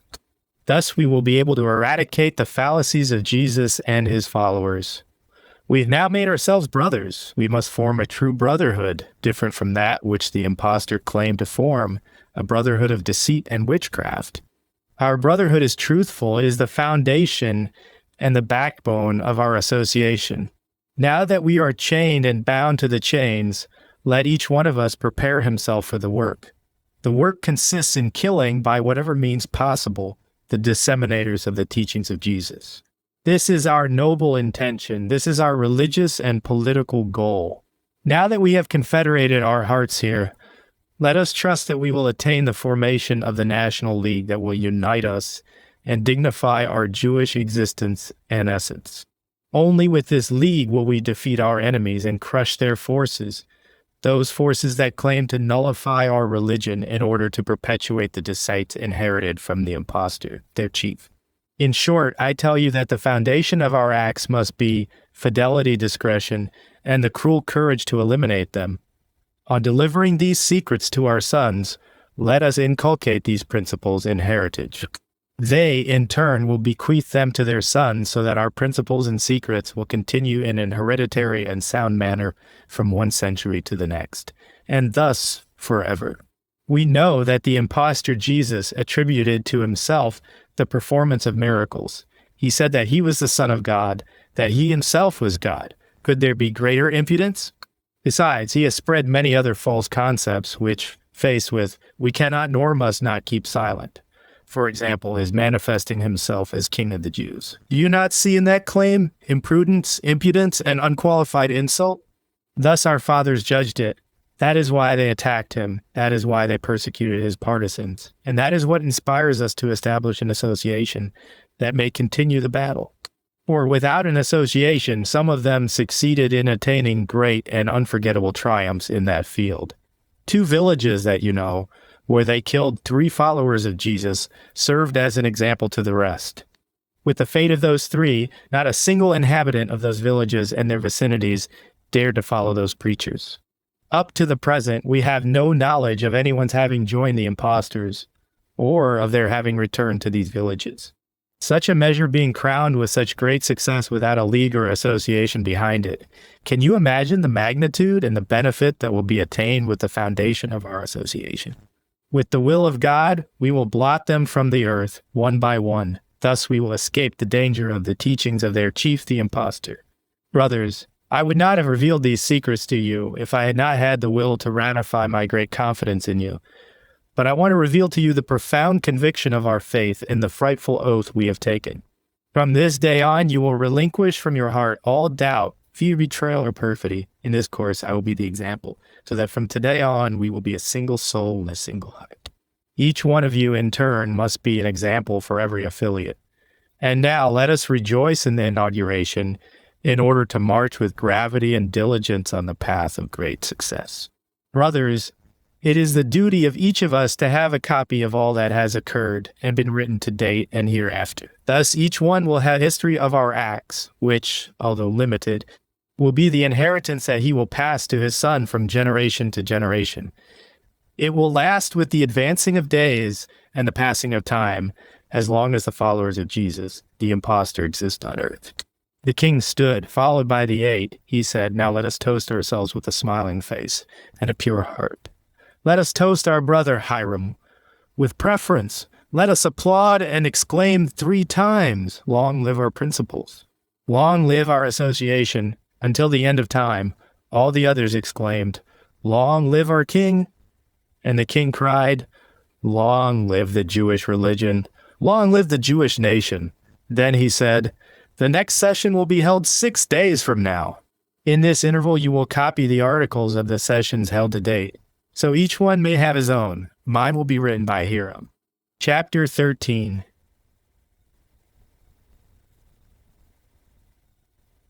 Chapter 6. Foundation of the first lodge, called the Lodge of Jerusalem. The 9 founders presented themselves. The king, as president, inaugurated the session, saying, Dear brothers, each association must have a private seat where its active members meet. This hall, where we have realized our fundamental meetings, will not serve for our secret meetings. We must install a seat that will be called the Lodge of Jerusalem. This lodge must be located in a hidden corridor where no one will see us, nor hear our decrees. I take this opportunity to call your attention to an affair of utmost importance. We have said that we must increase our association until thousands of people join, thus increasing our strength. But if it should come to be known that this association has been founded at this time, it will cause fear and reaction, and consequently, the alienation of a part of the people, especially in these critical times in which the revolution of that impostor continues increasing its strength. We 9 are the cornerstone of this splendid edifice, which is the mysterious force. Let us consider, then, the instruments for the construction of this edifice. Let us saturate ourselves with the grandeur of our mission in this political and religious work that would not exist if it were not for us. For, without masons and instruments, there is no edifice. Obviously, we are the reason for the existence of this edifice. I desire, and I ask that you accept with me, the making of this edifice, the most magnificent of palaces. And how? With occultism. And what does this occultism mean? Listen, the best means of making our association, besides grand and important, exciting, is to hide the date of its foundation, the names of its founders, our names, from every affiliate, whoever he may be. These secrets will be guarded by the 9 of us, and each one of us will pass it on as an inheritance to one of our sons, the most serious, the most secretive, when he reaches 21 years of age. His own brothers must know nothing. What we must say, then, to the affiliates is that this association is very ancient. No one knows anything about the date of its foundation, nor of its founders. It was dissolved and dead until a little while ago.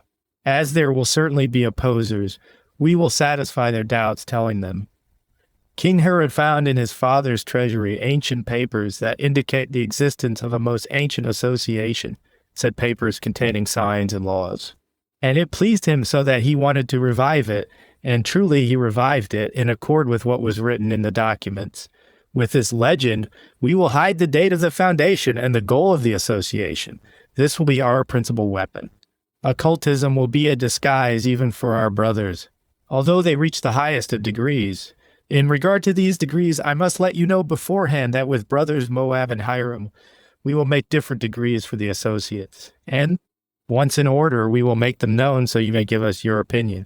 What's more, we will hide all the decrees issued by us 9.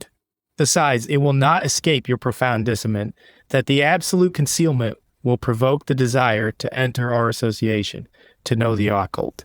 There will be other secrets, secondary ones, that the brother will only be able to know after taking the general oath, the text of which we will study in the next session. The oath will oblige him to keep the secret. Chapter 14, Chapter 7, the General Oath. On August 10th, the 9 founders met, presided over by the king, who opened the session saying, Dear brothers, we, the founders, have outlined our fundamental mission. We have evaluated our responsibility faced with the horrifying and private oath that we have taken. Now we must study the text of the oath that those who desire to join our association must take.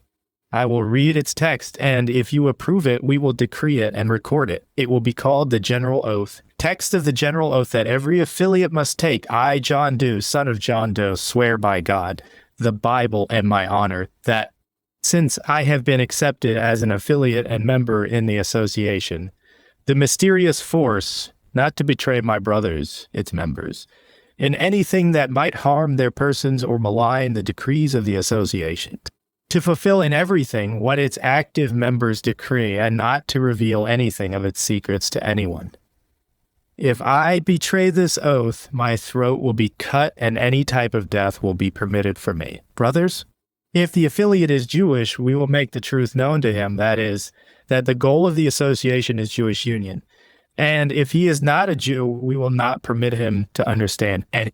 But then we must have assured ourselves that we are not dealing with a spy or partisan of our enemies.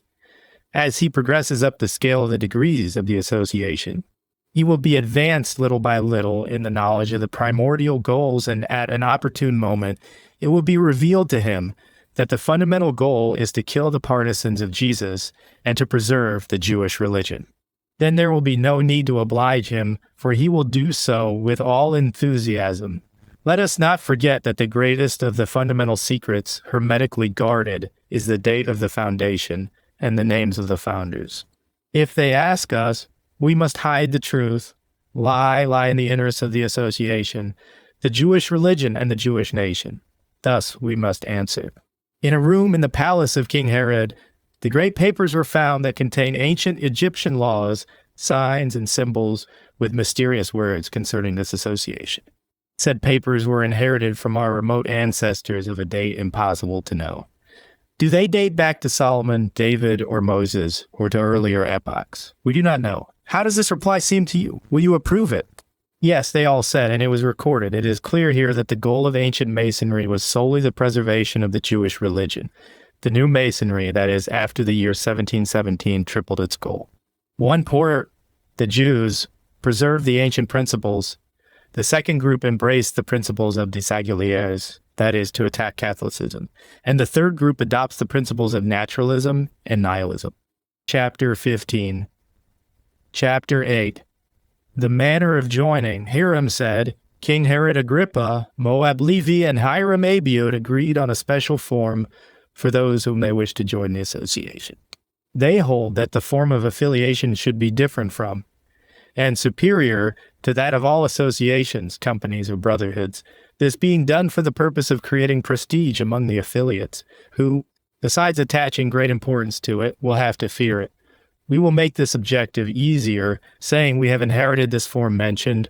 We have found it among the papers found by King Herod in the coffers of his father. And that is how we wish to preserve the memories of our ancestor founders of this association. Also, we will preserve the rest of the relics that remind us of their zeal for the Jewish religion and people. Preserving all these memories, we will fulfill our Jewish religious and civil obligations. This Virgin Majesty must be anther of the secrets known only by us, the 9 founders. What do you think of this, my lord, the owner of this manuscript? Your idea is commendable, Hiram. My opinion is to bandage the eyes of the postulant so he may see absolutely nothing of the temple until after the oath. While outside, his eyes will be bandaged. The porter delivers him to the sponsor, who in turn conducts him toward the president, telling him in his ear to take 3 steps, beginning with the right foot. Then he makes him pass between 2 columns. This act symbolizes that the outsider, the stranger, the foreigner is, before entering, in darkness, and joining us and taking the oath, he is transported from darkness to light, the Jewish religion being represented by the light. The president calls him and makes him swear to the oath. The president will have in his hands a sword whose blade will be over the neck of the postulant. In front of him and in the hands of the sponsor will be the Bible, Torah.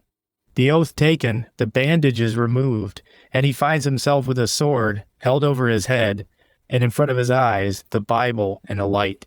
Then the sponsor puts a small apron on him that symbolizes his affiliation with us to participate in the construction of the walls of our edifice, which is the fortification of the Jewish religion and the protection of its existence. His explanation finished, the king said to his 2 companions, Do you approve this? They answered in the affirmative. On the following day, the 9 founders were summoned and informed about the manner of joining, the lecture effected by Hiram. All approved it, it being noted in the record. Chapter 16, Chapter 9. In the interior of the temple, designation of the tasks of the founders, King Agrippa said, We all know that our edifice is constructed on the foundations of brotherhood. In spite of the fact that brotherhood and trust are our emblems, Each one of us will have his specific mission, which he will carry out with all fidelity, with all zeal. I believe we must begin by assigning a commission to each one of us who will accept, confirming in that way their adherence to the principles of the association and submitting to any sacrifice for its service. Each one must, before his colleagues, demonstrate to be imitated two qualities, humility and conformity, so all may know that there is no room in his heart for envy. That is, each one will accept his commission without envying his colleague. Thus your abnegation will be proven. When you will know your respective commissions, if anyone has any objection, he must reveal it. Or if he does not, we will record his approval. Item, President. King Herod Agrippa, item, Vice President. Hiram Abiud, item, First Secretary. Moab Levi, item, Second Secretary. Adoniram, item, Observer. Yohanan, item, First Assistant. Abdon, item, Second Assistant. Antipa, item, Sponsor. Aberon, item, Porter Aberonaria, all approve the distribution of the commissions, it being noted in the records of the association. Yohanan proposed that the name of the meeting place be Temple, claiming to immortalize the Temple of Solomon. In 1717, it was changed to the name of Lodge. In the new Masonry, the title of assistant was changed by Desaguliers. Note also that at the beginning, no money was required because there was no treasurer, the member who is in charge of the affiliation of those who solicit entry. The king said, "You already know that we must make everyone believe that our association is very ancient. And so there may be no doubt about the legend of the found papers we will place in our temple symbols from ancient times, such as those Solomon used in his temple. We will erect 2 pillars as Solomon did in the temple. We will call the first Buz and the second Jachin. One will be to the right, the other to the left. We will say also that our brother Hiram Abiud is Hiram Abith, the great Syrian architect called by Solomon for the construction of the temple. These 2 subterfuges must be noted in the general principles of the association. We will reinforce this deceit with the use of the instruments of construction that the architect Hiram utilized in the construction, such as the square, the compass, the trowel, the scales, the hammer, etc. All of wood as Hiram Abith had them. It is fundamental that the front of the temple must face the east, a point that I will explain to you later. I believe also that we must adopt symbols inspired by the firmament, such as the stars, the sun, and the moon, symbols that remind us more of antiquity. We will also utilize other symbols to recall the impostor Jesus, the images of which we will select so they may be adopted by our sons and grandsons, who inherit this history together with the administration of our new associate. This is what I wanted to consult with you with respect to the form and aspect of the temple we have founded, and the responsibilities we have thus acquired and decreed in this blessed week. Now what do you think? Unanimously, they gave their enthusiastic approval to the words of the king, noting it in the records. Chapter 17. Chapter 17, the preparation of the instruments and symbols. King Agrippa said, "Our general union pleases me a great deal, because thus we will be a single heart and a single hand." This indicates that we have no envy, that we have no pride. Hallelujah, we have completed, thanks be to God, the task of the foundation of the temple. And we have in principle agreed on the choice of symbols, overcoming all disagreement and all envy. Hallelujah! We have prepared some symbols in conformance with what was decreed in the previous session. Here are the 2 pillars, Buz and Jachin. Here also are some builders' instruments that are made of wood in order to verify that our association dates from Solomon's temple, or perhaps earlier, because the instruments utilized in the construction of Solomon's temple were all of wood. Let us erect the 2 pillars, one at the right and the other at the left. Let us bless them. We bless these instruments, and we also bless these various symbols of Jesus that represent ironically some episode of those that the impostor spoke of during his preaching in his instructions and blasphemies, such as the cock, the sword, the light, the darkness, the hammer. Because of its being the instrument that was used to nail his hands and his feet, and with it we will open all the sessions, emphasizing this irony. Every session will be opened by striking 3 times consecutively with this hammer. Thus we will remember eternally through the centuries that we have crucified him, and that with this hammer we have fixed the nails in his hands and feet, killing him. These 3 stars you see symbolize the 3 nails. We would be able to change them for 3 points that will have the same significance. Among our symbols will be the 3 steps, ridiculing with them this blasphemy, God is Father, Son, and Holy Ghost with his claiming to be the Son. Within our association, we will make degrees, as we had mentioned previously. These will be 33, symbolizing the age of the impostor. We will give a name to each degree, and we will create other similar symbols. All these things were my idea, and those of brothers Moab and Hiram. The meaning of these ironic symbols must not be perceived. It must remain among the 9 of us. With the other brothers or affiliates, it is enough to make them see the utilities and instruments, so they may believe that the association was founded in the times of Solomon or earlier than this. Any brother can propose a new symbol. What do you think and observe, brothers, concerning what I have presented to you? The 6 men approved without objection, everything being recorded. Then the king said, "Let us rejoice. Let us begin the march on the path to triumph. Let us take our first 3 steps. Let us strike 3 times with this victorious hammer, with the symbol of death for our enemy, the impostor, the symbol of the establishment of our honorable principles that we fix with the nails of brotherhood and union.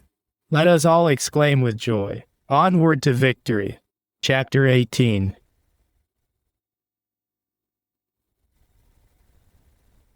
Chapter 11. The First Session and the First Temple. On November 4th of the same year, 43 AD, the first official session was realized in the first temple of Jerusalem, which was a basement in the palace of King Agrippa. The 9 founders began their works preparing the instruments of construction made of wood and creating a new symbol, the apron that symbolized the protection of the clothing from the mud. All this to conceal the true purpose and to assure the affiliates of the antiquity of the association. The king president said, "I, with my authority as president and not as king, grant each one of you the 33rd degree, the highest degree in our association. From now on, each of you will enjoy this high degree. But I want to mention something to our brother Hiram, hoping you may agree with me. I wish to make the 3rd degree special and call it Hiram's degree, because he is the one who merits the distinction, the gratitude, and the immortalization for being the first who founded the idea of founding this association. He is the creator of this glorious idea. I grant him also the title of master, because I consider, and you will consider it so with me, that Hiram is the master. He is the one who deserves the title that the impostor Jesus falsely attributed to himself. We will call this 3rd degree the degree of Master Hiram. And since our brother Hiram is orphaned of his father since childhood, knowing no one other than his widowed mother, I propose to call our association the Widow, asking your approval. From now on, the name of the founders will be the Sons of the Widow. Each member of the association will call himself a son of the widow until the end of time, because we believe that our association will live until the end of time. For all that we honor our brother Hiram, we will not succeed in esteeming his grand favor. We must honor him still more. But the title of widow agrees with the object of our association, because the widow always needs help and aid. This title being the symbol of the cooperation and help among us, besides recognizing Hiram's work. Do you approve of this? Everything was approved and recorded. Chapter 19. Chapter 12. Preaching to attract affiliates. The 9 founders, with the exception of the king, began the campaign for the inscription of affiliates in the association. They dispersed primarily in the city of Jerusalem, noting the names of the solicitants, taking them to the temple, and making them inscribe without making known to them the real purposes of the association to attack Jesus. After having taken the oath, they informed them of the true goals. They inculcated in them that this association, the mysterious force, existed since the most remote antiquity, being revived at the will of the king, so it might be the one powerful means of defeating the enemies of the Jewish religion who were dispersed everywhere and with great activity. Hiram said, "We let any person affiliate at no cost." In that way, their number increased rapidly, and we began to attack Jesus' men with all energy, impeding the people's following them. Many times we have caught them in our nets with traps and deceit, killing those of them that we could. They fled from us like yams before ferocious wolves. But they grew firmly in the faith of their new religion in the measure in which we persecuted them. They increased in number and in firmness. It seemed as if they did not fear us. It was obvious that a hidden force sustained them in spite of our persecution. For that reason, we consulted among ourselves, we renewed our forces, and we strengthened our association because it was the only means of realizing our objective until the last phase. Based on this, and on our solemn oath, it was inevitable that we face the force that at the beginning we believed to be weak. We decided to face death if it were necessary. We dedicated ourselves to increasing our forces, increasing the number of inscribers. Within 2 months, we achieved 2,000 brothers, bearers of the title, mysterious ones. We began to found affiliates in several places, dependent on the principal temple. Chapter 20, Chapter 13, the foundation of secondary temples in Judea. Hiram Abud said, if it were not for our firmness in the protection of the Jewish religion, all Jerusalem might have fallen from our hands into the nets of the impostor Jesus preachers. Because the preachers of his teachings after his death, despite their boorishness, were going about bewitching the people. That first successful campaign of ours incited us to establish affiliates everywhere, before the expansion of Jesus' preachers might increase, and before those inclined toward him might increase. We divided the founding commission into one part, remained in Jerusalem, resuming the sessions under the presidency of the king, and activating and enthusing the affiliates. The other part headed for different points in Palestine. One in each direction, preaching the principles of the association, making known the hatred against Jesus and his followers among the people, and threatening with death whoever would permit himself to be influenced by those impostor preachers. And warning especially the leaders of the villages, pressuring them to expel from their regions those men, Jesus men, who entered to preach. At times we found some men faithful to the Jewish religion who helped us in our proceedings. Other times we encountered strong resistance, and the majority of times the fire of discussion was ignited among families and close relatives, coming to enmities and division. Some continued following those teachings, adopting them. Others followed us, opposing their deceived relatives, battling with them to death. Many of these faithful enthusiasts killed their relatives for having followed the impostors. Such was the plan of each of us founders: the establishment of temples and affiliates, persecution of the false preachers. With our action, we impeded the fall of many thousands of persons into their hands. We established 45 temples from the day of the foundation to date, that is, 14 months. Never have we taken a single step backward in our battle, in spite of the sorrow that is caused us by the fact that many of our people went with Jesus, giving in to the first followers and to the pagans who adopted his teachings. It caused us grief to see our relatives going to the hands of our enemies without our having succeeded in convincing them. We sacrificed our money, our time, and our blood. We expelled them, we persecuted them, and we killed those we could. If it were not for this battle, they might have dominated our Jewish nation. They might have eliminated our Jewish religion, and we ourselves might have inevitably fallen just like the others, who fell in the chasms of the deceit and in the snores of those impostors.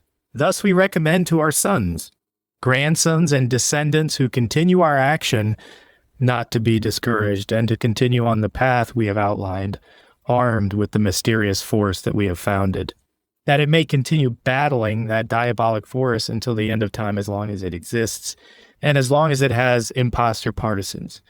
We commend to you, O descendants of ours, you who love your religion and your people.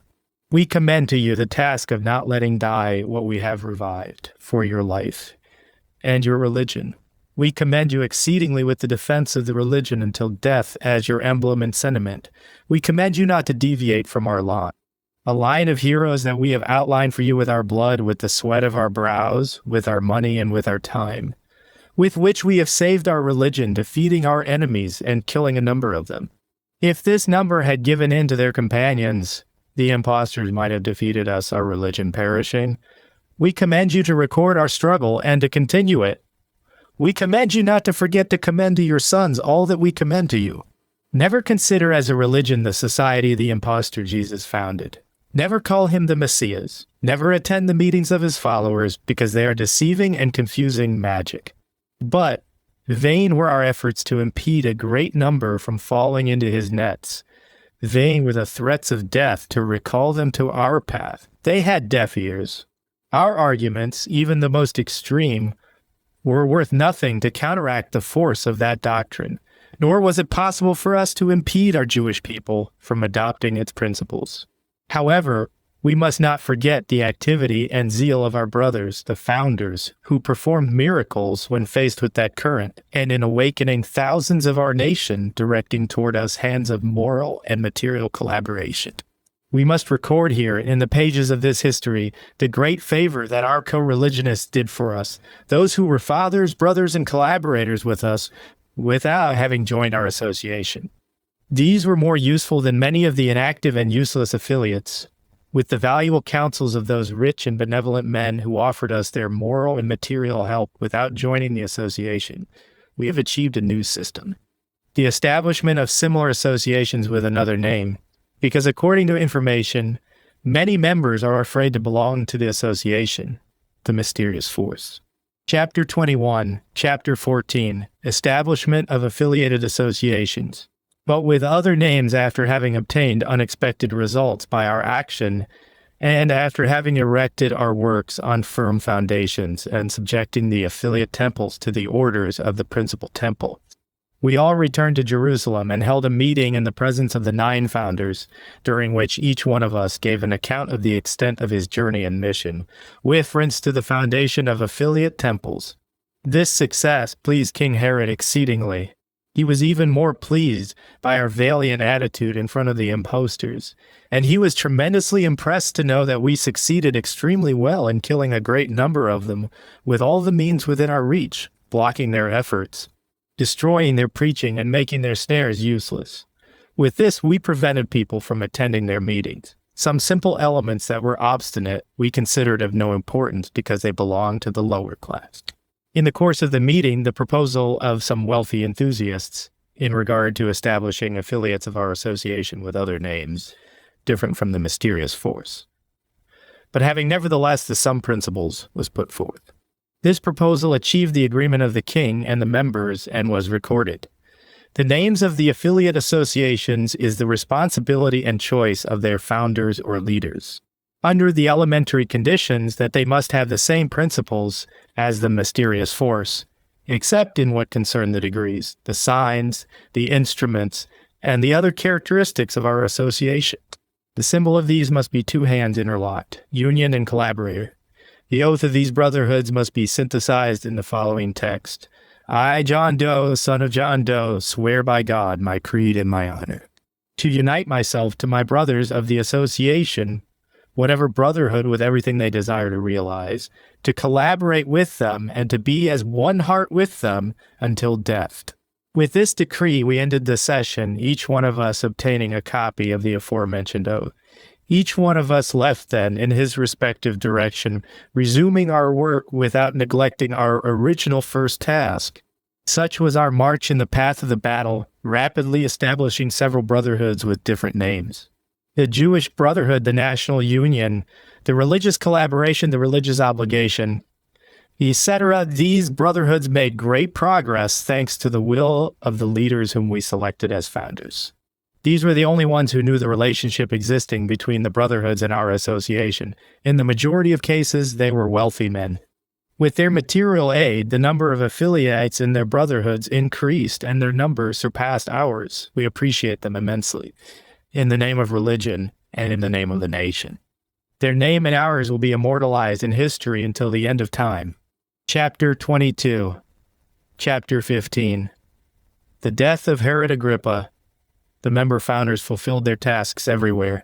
They received orders from King Agrippa to battle, to sacrifice themselves, to disseminate the doctrine, to increase the number of temples and brotherhoods, to battle strictly the preachers of the impostor. This campaign was arranged by the 2 great men, King Agrippa and Hiram Abiud, who will be remembered gloriously until the end of time, because with this association they revived an entire nation, surpassing their ancestors in the defense of the religion, those The ancestors persecuted and killed the impostor, crucifying him. But these two great thinkers created a work that never crossed the mind of any man. Those killed some of Jesus' men. These, on the other hand, performed great marvels by their secret efforts and by their strict orders, killing hundreds of those confused confusers. At this height of our battle, while we, the 9, and the other members of the central temple and the other temples were at the peak of the fighting, our president, the king, contracted an illness in his sight and became blind within 5 days. Then he was attacked in his body and became completely paralyzed. But in spite of his sufferings, he did not relax in reanimating our spirits to persevere the battle. I, being the closest, the king, during his agony, entrusted to me his final secrets and his final will, addressing these last words to me in a passionate tone. Keep the secret, continue the action, work untiringly, destroy everything that... Here he caught his breath and his soul left. This was in the year 44 after the impostor. For me, these phrases are my greatest joy and my greatest time.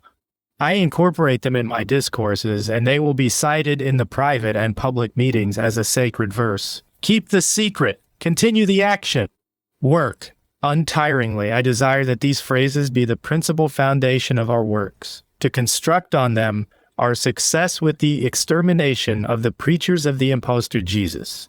Chapter 23, Chapter 16. Hiram succeeds King Agrippa. In the presidency of the association after the death of King Agrippa, Hiram was designated as president of the Central Temple of Jerusalem and president general of the association. The mysterious force in a legal election realized by the 8 founders, achieving the unanimous vote of the 7. In place of the king, Agrippa was named as a member. He took the terrible oath and knew the secret. Our brother Hiram deserved the testimony of the king and ours as a true founder. All has been done thanks to his intelligence and will. One of his ideas during the succession was the suggestion of giving another name to the Temple of Jerusalem, that of the Great Eastern Star. He wanted to signify by this that the true light that illuminates and orients is this star and not the one that the Magi kings claim to have oriented them when they come from the east to visit the infant impostor Jesus. Then Hiram ordered that the star be drawn in the background of the temple, behind the head of the president, on the upper court, and that it was to be surrounded by the words written in purple, the Great Eastern Star. He also ordered that the same thing be drawn above the interior door.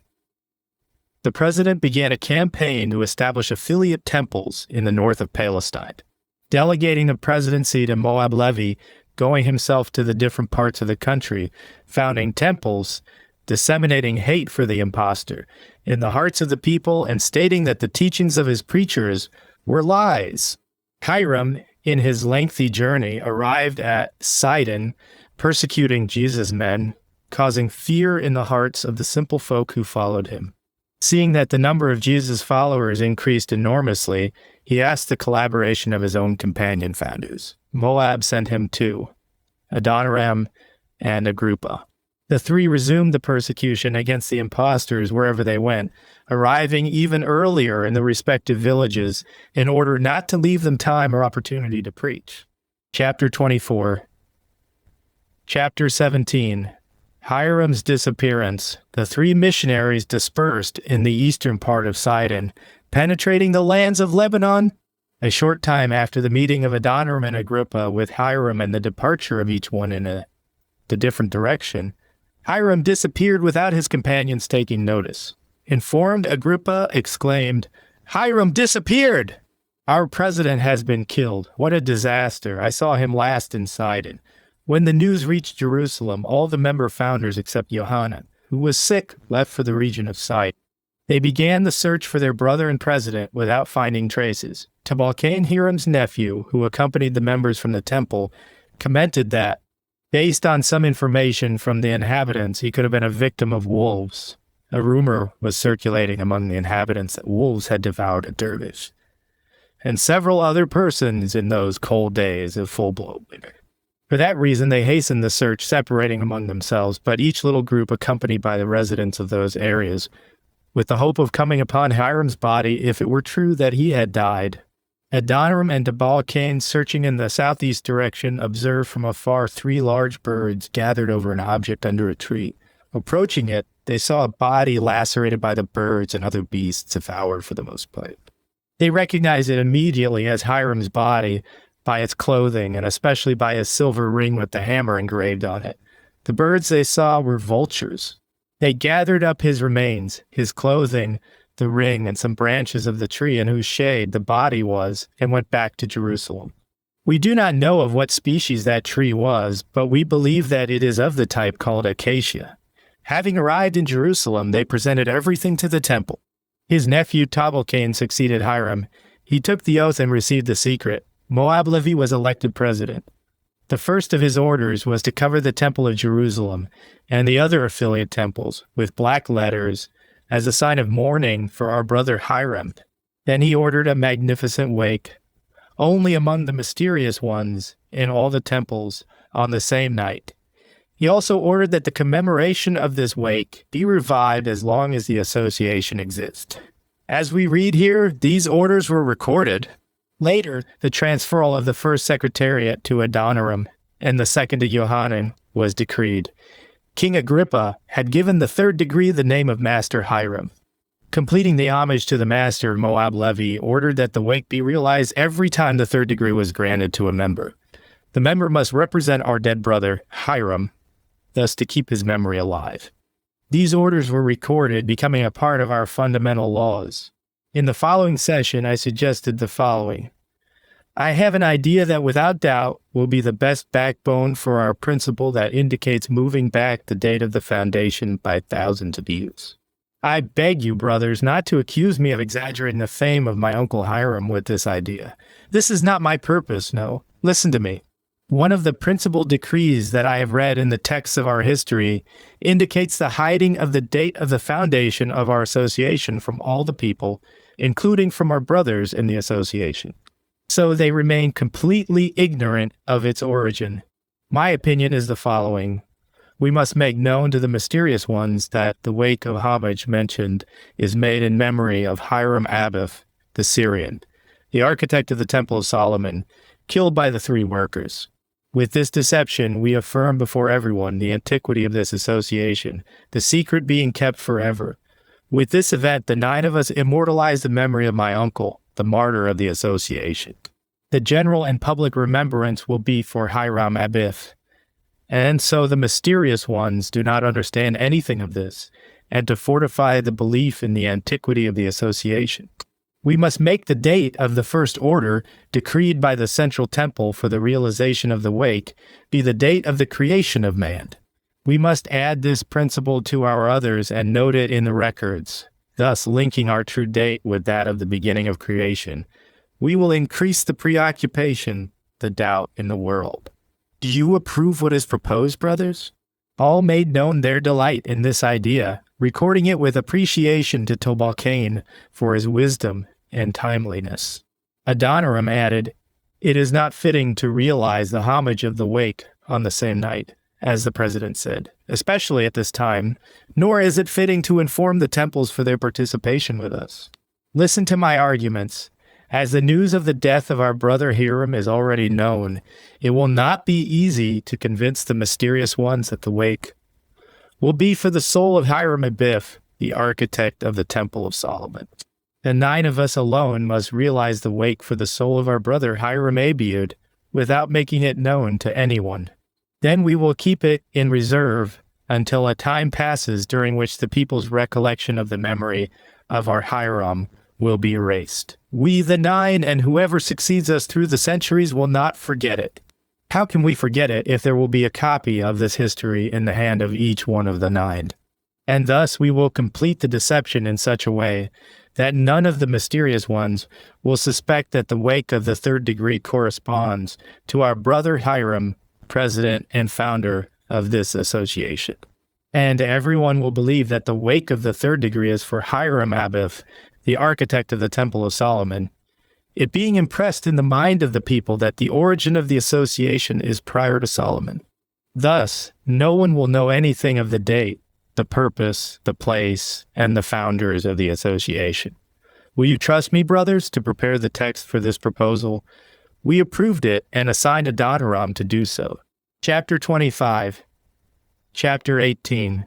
planned for the wake, held in honor of Hiram Abiud, founder of the association, the task assigned to Adoniram completed, we held a session to discuss that matter.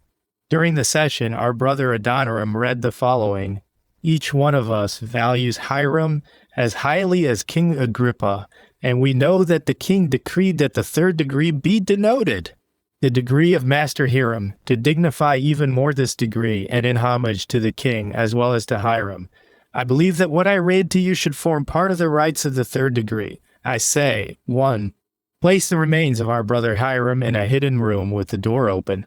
We will place in it his mantle, clothing, and ring, and besides, a branch of those that accompanied his remains. 2. Arialto.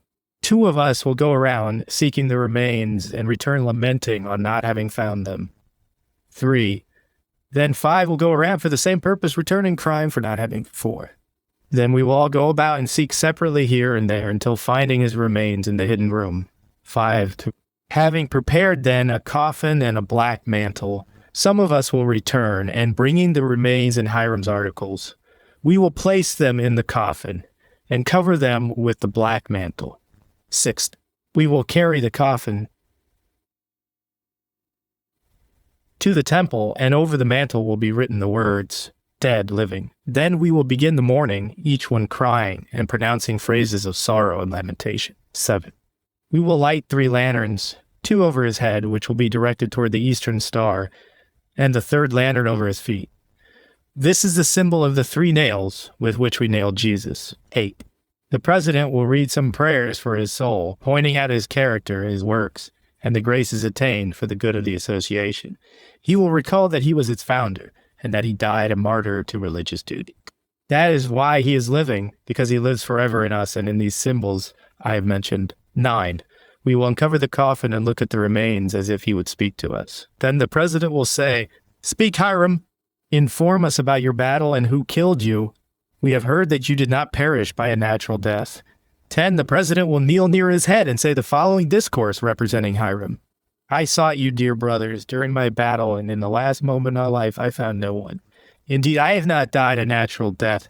A hand killed me, the hand of the enemies or their followers. I have died far from you. But my memory will live among you until the end of time. Keep my memory and my principles always. Fight as I have fought, attacking the impostors' men who divided our religion. Do not fear nor lament for me. I am not dead. I am among you until the end of time. Do not renounce the mission of uniting our religion. I will help you wherever I am. My soul prays for you. My eyes watch you forever. Fight keeping the secret of my indestructible principles.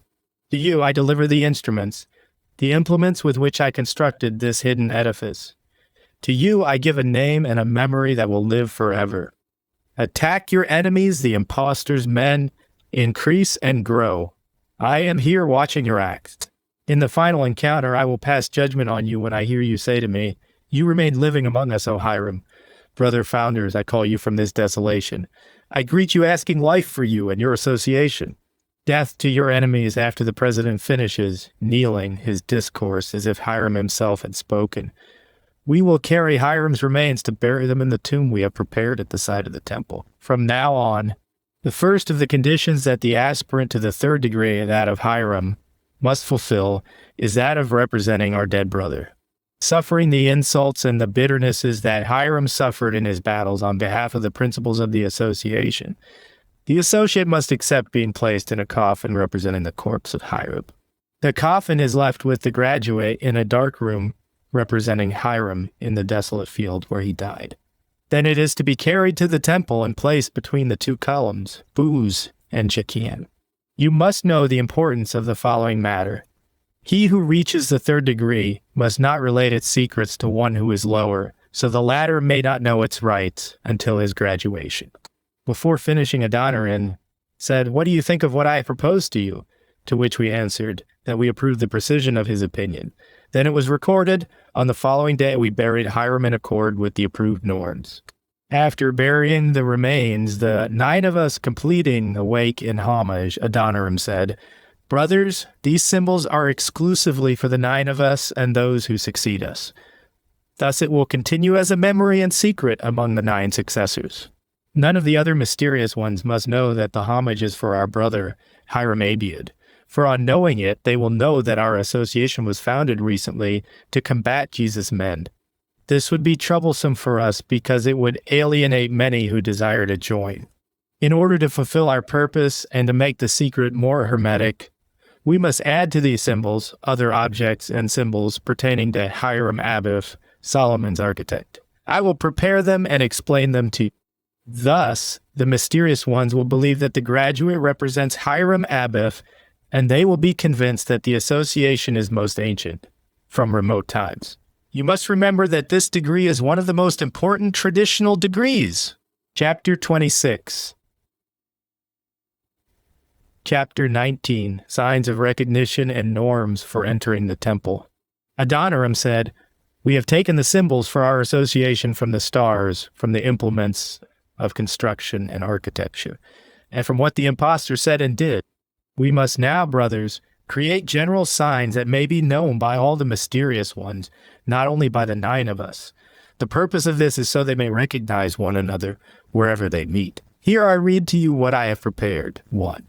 He who desires to enter the temple officially may not do so until the commission of the temple is certain that he is a mysterious one.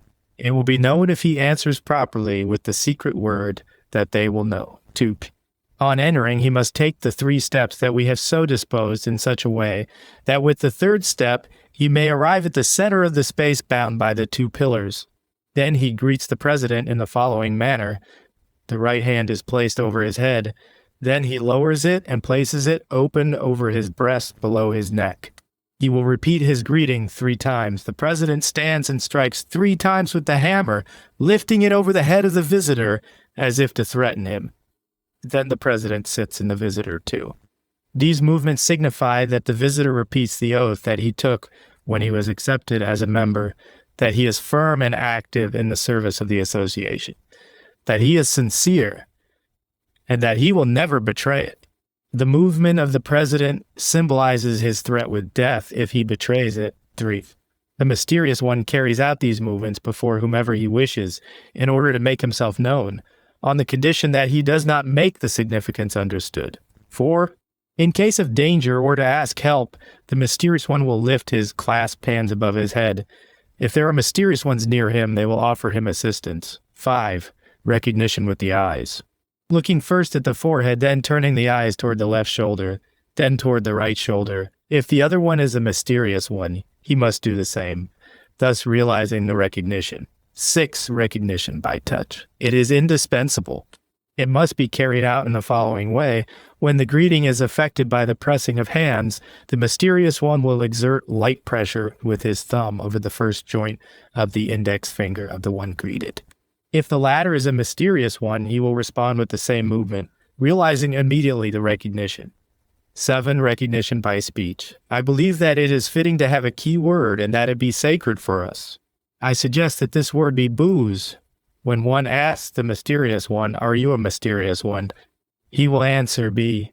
Then the other must say 0. The first will say 0 and the inquirer will complete it, Z. Then they will recognize one another. 8. Recognition by age. Mocking Jesus, his acts, and his teachings with everything that was in our reach, we made the degrees of our association be of the number 33, symbolizing, ironically, his age. I think that the age of the mysterious one should be in accord with the following points. A. Let the age of the mysterious one from the 1st to the 3rd degree be 3 years, mocking thus the belief of the impostor's men that he was 3 days in the tomb. Let the age of the mysterious one from the 4th to the 30th degree be 33 years, mocking the age of the impostor. Let the age of the mysterious one from the 31st to the 33rd degree be unlimited, ridiculing thus their claim that the impostor arose from the tomb and ascended to heaven, and that he lives forever 59. We consider the age of our association from the beginning of human creation, one asking the other, "What is the age of your widowed mother?" The other must answer him, "As old as creation." The widow is our association, thus King Agrippa, our first president, named it, reviving the memory of our brother Hiram, the son of the widow. Thus you must recognize yourselves. You must preserve these principles until the end of time. The session was recorded with complete agreement. Chapter 27. Chapter 20. The official norms of the third degree. Their divulgence to the other temples in Master Hiram's name according to King Agrippa's will during his life. Tubal Cain Abiud said, "Some years after the death of my uncle, Hiram Abiud, I felt the obligation of carrying out the will of King Agrippa and our earlier decrees, giving orders to the other temples of the association, so they might consider the third degree, the degree of Master Hiram, as a legal and canonical degree. I made my opinion known to my 8 companions who approved it. Our brother Adoniram had already prepared, according to his promise, the necessary supplements that would indicate Hiram Abith, the architect of the Temple of Solomon, and that would be attributed to him. With reference to this, Adoniram said, when any brother ascends to the third degree, all the rites that we, the 9, have performed in the wake for our brother Hiram Abiud must be realized in him, but in the following concealed manner. After transferring the coffin from the dark room to the temple, ending with all the rites, including the president's discourse representing Hiram, the martyr of our religious battle, we must not neglect the act of eliminating from this specialized rite for all the temples all reference to our brother Hiram, changing them for those that indicate Hiram Abith. The aspirant is made to arise from the coffin, and with his eyes blindfolded, the president leads him to a closed door of those of the temple, where he says to him, enter after knocking on this door 3 times. A member of the commission opens the door from within, where he receives him with the hammer of the impostor Jesus, striking him on the back of the neck and asking him, where were you and where are you going? To which the aspirant will answer, I was in idleness and now I go to fight. The member replies, you are lost march by another path. The designated guide leads him to another door, knocking 3 times. The door is opened by another mysterious one, receiving him with a blow of the hammer on his forehead, asking him as the first one did and receiving the same reply. Then the mysterious one will say, you lost the way for the battle. You must follow me. Knowing the path is difficult and dangerous, he conducts him to a third door or to the same door, but via a most difficult trip, during which he encounters many obstacles and suffers several falls. Once he will fall over thorns or rocks, another time he will go down or up a hill. All these obstacles will be prepared in the temple for this purpose. On arriving at the third door, he knocks on it. The door is open, where a mysterious one gives him blows on the upper part of his head with a hammer. Immediately, the aspirant's guide throws him to the floor as if he had died. Then they carry him, place him in the coffin, and cover him with a mantle, leaving him with his eyes blindfolded. Immediately, the president or another member of the commission reads the following discourse. Brothers, you have seen in this traditional celebration several spectacles that symbolize an exalted goal that cannot be attained without bearing suffering, fatigue, and bitterness. Said goal is the departure of the man from death to life, this being impossible without his exposing himself to the greatest hazards of death. These sufferings that a new brother must suffer are the symbols of what I have just made known, and also the historic symbol by which the new brother represents Hiram Abith in his arduous task of constructing the Temple of Solomon. Thus it is that by exaggeration, in the guarding of the secrets of his profession, architecture, he was persecuted by 3 workers who, after having imported heavy punishments and suffering, killed him at the third door. All this makes us understand that the path of the battle is difficult and dangerous. Nevertheless, we must not fear it nor deviate from it. We must continue in the path of courage to achieve our goals of fortifying the principles of our noble association. On ending his discourse, the president whispers in the ear of the aspirant that he is to rise from the coffin, standing between the 2 pillars where the blindfold is removed. There the president will say, Brother aspirant to this sacred degree, you have heard what I have read when you were lying in this coffin, which is the symbol of the struggle. You represented boldness and courage. You represented Hiram Abith with his secrecy that he did not want to reveal, even at death. Look at these 2 columns that Hiram chose and erected in the back of the Temple of Solomon. Be as they are, strong in will and firm in principles.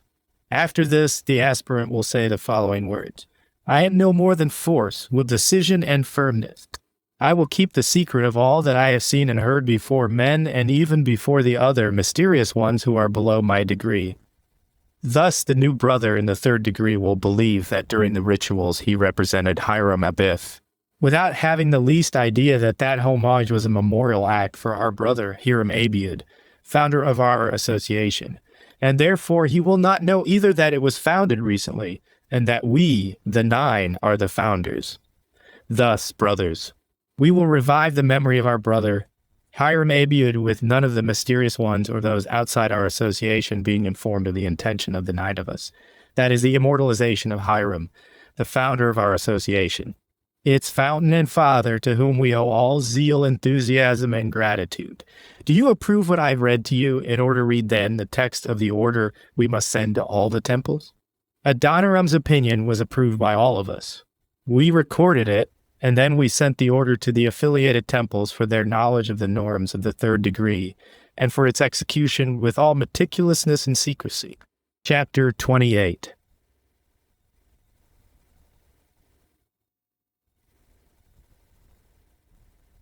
Chapter 21. The order sent to the temples. The confirmation of the third degree. The degree of Master Hiram and the rituals of the act from the central temple in Jerusalem. To all the other temples. Brother mysterious ones, president and active members of the association, the mysterious force give glory to God. Because our association is of a most remote epoch and of unknown origin, we have tried to satisfy our desire of knowing that secret, but unfortunately, it was as impossible for us as it was for our fathers and ancestors. All that we have obtained was a document among the papers of King Herod Agrippa, the president of our temple, whose text is as follows. Since Hiram, the architect of the Temple of Solomon, enjoyed the respect of his Lord, and due to the great favor he did in the foundation and construction of the temple and the administration of its works, we decree that the third degree of the association is to be the one that bears his name, the degree of Master Hiram, and that this is to last forever. This found document is not signed by anyone, and obeying the will of the owner of this order, whoever it may be, we order in turn that the third degree be denoted by the name of Hiram from today on. As we did not find among the papers, as we had expected, rituals pertaining to this degree, with the collaboration of the brothers, the members of the central temple, we have conceived rituals that you must respect without neglecting anything in the act of the mysterious ones ascending to the third degree. The norms that we have decreed are 1 reserve in each temple, a very small and dark room. The brother of the second degree is taken to the room with his eyes blindfolded before being admitted to the temple. The blindfold is removed and the door is closed. A coffin is prepared in a black mantle with the words, living, dead written on it. The 2 columns in the president's table only are covered with black cloths. 2 One of the members is sent to seek the mysterious one, and returns saying that he has not found him. 2 others are sent, returning and saying the same. And then 4 are sent who find him in the dark room. 3. The members of the commission walk toward the dark room, carrying the coffin and the mantle, where the aforementioned brother lies in the coffin with his eyes blindfolded, and they cover him with the mantle, placing over it the branch of acacia. They carry him thus to the temple, placing him between the 2 columns. 3 lanterns are lit, 1 at each side of his head and the 3rd over his feet. The members begin the morning, crying and praying for the rest of the soul of Hiram, the one who is represented in this homage. 5. The president approaches the coffin and uncovers the head with the immediate cry, Hiram is alive. The president puts the cover on again, pronouncing the following discourse. On ending all that was mentioned, they uncover the coffin and remove the blindfold from the eyes of the aspirant who arises. The president will then say, Brother, you know that in your ascendancy to the degree of Master Hiram, you represented him, dead and living. Dead, you represented him a struggle during his mission, living in his secrecy. You must adopt, then, his struggle, his activity, his secrecy. The new brother answers with the words previously mentioned, I am no more than force, will, etc. At this time, the president reveals to him the secret of the degree, saying to him, For recognition, there are 3 secrets. 1. When you wish to make yourself known to those who are your superiors, you will pronounce the first letter of the name Joachim. You will be answered by the pronouncing of the second letter, etc. 2. Or you will say, dead, and you will be answered living. 3. Or you will touch your temple with your fist, lowering your open hand rapidly. At the end of the act, and after the delivery of the secret, you will vest the aspirant in a black shirt, indicating his participation with you in the mourning for Hiram. The lights will be tuned off, and the coffin and mantle will be retuned to the dark room. Adopt these norms with all precision and consider them as our fundamental law. Jerusalem, March 15, 1488, President Adoniram note. The black shirt must have the following white drawings: the skull, the hammer, the compass, the square. Below these drawings, the words dead, living in red, President Adoniram. Chapter 29, Chapter 22, synthesis from the year 55 to the year 105. Until the year 105 after Christ, Adoniram said, after giving the order previously mentioned, we continued the battle, increasing the number of temples and associates, founding more associations with our own principles, but with different names. Thus the Jewish nation grew and its glory glowed for many years. But at the same time, the people who followed the impostor increased more. They were, in the majority, pagans. Thanks to our continuous work, very few of our people followed him. Our influence increased parallel to the growth of the affiliate temples, especially those of Rome and Achaia, which were outstanding in the diffusion of our principles, thus meriting eternal glory. Jonah said, we go from here with the writing to a long time later, during which Adoniram died. We omit translating the text referring to it because of its similarity in description to the Battle of the Mysterious Ones. Words of Antipa, heir of one of the 9 founders. The temples of Rome and of Achaia recorded indelible honor for our association. We owe them an immense favor, for they have won innumerable pagans, no less than those the impostors won with their magic force. Those 2 temples surpassed this temple of ours when they killed Peter and his brother Andrew, deserving to perpetuate their memory in the pages of time. The dangerousness of those 2 preachers was noteworthy in their marvelous sermons, in their power of attraction, and in their indescribable eloquence, in such a way that if it were not for the battle of those 2 temples, thousands of our nation would have been converted to the impostors' religion. The 2 great temples must be glorified by every mysterious one, just as Hiram himself. May God protect them. They crucified Peter and Andrew just as the impostor was crucified. They frightened the people and paralyzed the movement of Jesus' followers for a long time. We must follow the effective plan of those 2 temples to attain our goal, that is, the life of the Jewish religion. And woe to us if we fall back, for our works will be lost without our achieving our purpose. For that reason, I suggest the distribution of a general publication among all the temples, applauding the work of the temples of Rome and of Achaia, ordering all the mysterious ones to take them as an example.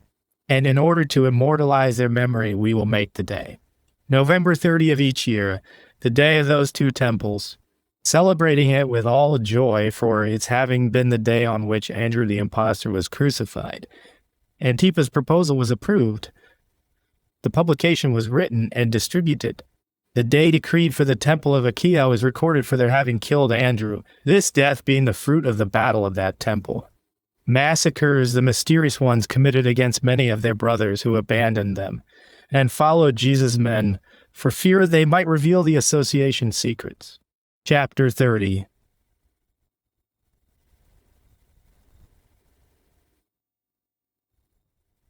Chapter 23. The designation of the degrees. In the year 4107, Solomon Abiad, who died a short time later, assumed the presidency of the Central Temple, being succeeded by Solomon Misraim Abiron. The latter was extraordinary in his zeal for the association. He himself visited many temples, founding several. So great was the success of his efforts that in his epoch the numbers of the partisans of the impostor decreased. He conceived several ideas that offered great benefits to the association. He solved a great conflict incited among the members of the principal temple. He created names for some decrees after the degree of Hiram of utmost importance. These are item, degree 7, the guide item, degree 9, the elder item, degree 12, the triumphant one item, degree 15, the Zionist item, degree 18, the talented one item, degree 21, The preacher item, degree 24. The little master item, degree 27. The little philosopher item, degree 30. The kadosh item, degree 31. The cross item, degree 32. The great architect item, degree 33. The living dead. Then Miss Rame gave this order. To all of the dear brother members of the affiliate temples, degree 33 being the symbol of the end of the life of the impostor Jesus, we have decreed that the aspirant to the degree mentioned must wear a shirt of a purple color with a cross of white fabric sewn over the breast. Over the cross must be drawn the 4 letters INRI. These letters will then be a sacred word of recognition for the degree mentioned, like the word booze. And as the secret word must be changed every 6 months, we authorize the presidents of the temples to select the word they desire. Continue the battle to serve religion and the prestige of the association. May union and occultism be our emblem. April 19th, 4115. President Misraim Aberon Aaron Ernabud, one of the heirs of this manuscript, said, after the destruction of Jerusalem and our dispersal, we installed our new temple, Jerusalem, in an unknown place where we remained for several years. Our heirs, as well, issuing orders without anyone's knowing of our location, not even the affiliate temples themselves. Thus must those who succeed us proceed. They must not announce the place of their seat, except in case at an urgent necessity, as, for example, on receiving energetic protest on behalf of the presidents of the affiliate temples, or in case of revolt against the central orders on the part of the mysterious ones. Chapter 31. Chapter 24. Synthesis from the year 115 to the year 500. Until year 500, after Jesus, Aaron Abud said, our association grew, and our mysterious force increased without our achieving our longed-for goal, because the enemy's growth surpassed ours. We worked urged on by religious and national duty, but they worked by means of a factor unknown to us. We see them acting with affection, with sacrifice, self-denial, and humility, whose origins were unknown to us. We could not discover this apparent force. They must be supported by a mysterious, magic force. For that reason, we decided to continue our struggle, fulfilling our oath, and continuing the march according to the plan of our ancestors, Hiram and his companions. Our ancestor, Hiram Abud, recommended that we kill all the impostor's followers. He recommended that we recognize nothing but the Jewish religion. Several times he declared that, however much the number of religions increases, we must attack them and annihilate them with the force of our union, our struggle, and our constancy in personal abnegation. Chapter 32. Chapter 25. After the appearance of Muhammad, founder of the Islamic religion, Moses Levi said, at the end of the 6th century of the impostor Jesus, who harassed us with his falsehoods, another impostor appeared who claimed the gift of prophecy, of inspiration, and of orientation for the Arabs in the path of the true God, making laws contrary to our Jewish religion and succeeding in convincing many in a short time. We arose, attacking his claims, raising our voices to make his men and his followers understand that he and his followers are impostors and false, as Jesus was an impostor and false. Nevertheless, success was not with us. Day by day, the number of the followers of Muhammad increased, as did the followers of Jesus. With the sword and terror, they attracted the people and even many of our Jewish nation. Then they used tolerance and deceit, succeeding in accelerating their growth. We attacked them like the followers of Jesus, and they increased even more, until we succeeded in impeding our people from converting to them. The Jews that were inclined toward them were simple ones, like animals. Nevertheless, we could not impede the pagans following them in spite of our battles. We ordered the Jews to attack the two religions, that of Jesus and that of Muhammad, as a consecration to our Jewish religion. I have said religions, while I must say associations. For that reason, we ordered all the temples to abstain strictly from considering those two associations as religions. There is no religion other than the Jewish. All the others are corrupt and degenerate. The disturbances caused by the impostor Jesus were not enough. So now this other impostor comes causing us more concern. Our resistance is of one kind. The former we crucified. For the latter, it was not necessary because we are killing him by poison. Now our religious, social, and national duty obliges us to attack their teaching with all our forces, as we did with the teachings of the impostor Jesus, who was the cause of the establishment of our association. Chapter 33, Chapter 26, The Foundation of Temples in Europe. After the Temple of Rome, Adoniram said, "Our ancestors neglected to mention the name of the founder of the Temple of Rome. But now we will see in the next chapter that he was a descendant of Hiram Abiad. That temple achieved great triumphs that fortified the association to such a degree that it incited the 9 heirs to establish other temples in other kingdoms. The heir descendant of Moab-Levi was sent to Russia. The heir descendant of Adoniram, my ancestor, was sent to Gaul. The successor of the Abiads to Germany. This happened in the middle of the 8th century. In those kingdoms, they began to establish temples, some dependent on the central temple of Jerusalem, and others dependent on the Temple of Rome, which was in turn an affiliate of the central temple.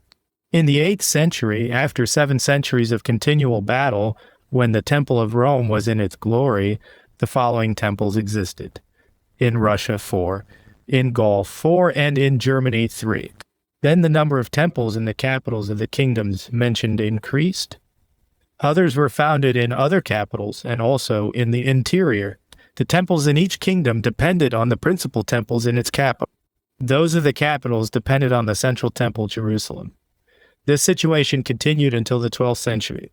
In said 12th century, the great progress achieved by the Temple of Rome and its great services inspired the commission of the central temple, with the idea of abdicating in its favor, according to a decree recorded on June 5th, 5166. By this decree, the Temple of Rome had the right to preside over all the temples in the East. The Temple of Rome, with its new and powerful authorization, insisted on occultism and reduced the meetings of the mysterious ones only to those temples hermetically hidden and subterranean. At that time, the members of the underground temples left with their faces painted black to make it appear as though they were working in the coal mines. These were some of the stratagems our ancestors carried out to hide the truth of their acts. This system was followed until the end of the 18th century, or until 80 years after the changing of the name of the association to the name of Freemasonry, in spite of the fact that New Masonry established its lodges above ground, and in spite of the modification of its laws, and notwithstanding its callings to civilization. The strict occultism exercised by our ancestors provoked fear and alienation in the people. Even many members trusted it for a certain time. Many even took the oath, but soon abandoned the association. The threats of death were in vain. Chapter 34, Chapter 27, The Founder of the Temple of Rome. First president were descendants of Hiram Abiad, and the transfer of one of his descendants to Russia, Cohen Abiad, said, "I received this manuscript from my father in Rome." I journeyed in the middle of the 15th century to Russia and came to an understanding with Jacob Levy in order to disseminate the principles of our association, achieving excellent results. Jonas said, "Here is the explanation of a series of similar events, of struggles that we abstained from translating because of their little interest." The state of things did not vary until the end of the 17th century, when the struggle disappeared and the association entered its agony. The reasons for such a retrocession were internal conflicts and personal enmities among the members. Chapter 35.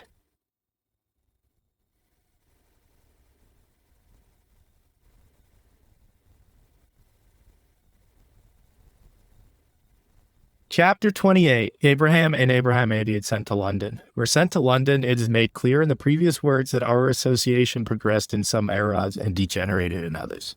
In the previous chapter, we saw that at the end of the 17th century, it was almost dead.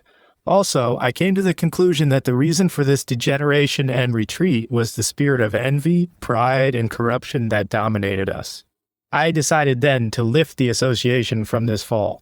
Its name, the mysterious force, had come to provoke apprehension and fear among the people. For that reason, I thought in the beginning to change the name, but in what manner? With the power of money. I exerted myself with that power, and I achieved success, together with my major collaborator, our brother Abraham Abiad. We were both descendants of the 9 founders. We communicated in person and by correspondence with our brother heirs of the same manuscript, the idea being approved. From then on, Abraham Abud and I began the task of carrying out that longing, succeeding in winning the sympathy of a rich man from among the active members of the great mysterious ones, who supported our undertaking and provided us with a large sum of money.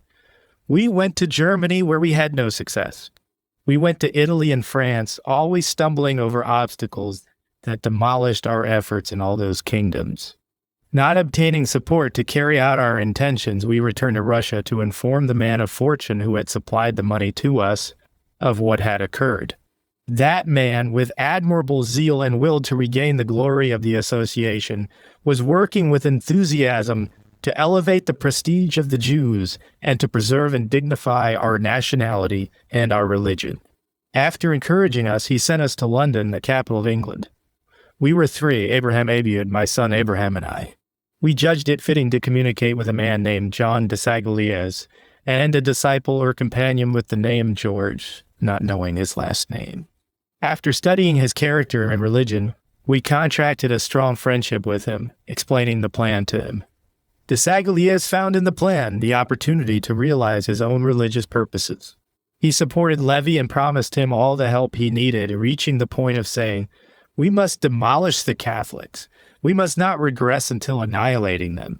Levi felt confidence in his new friend, without, however, coming to know very well the true intention of de Sagalies.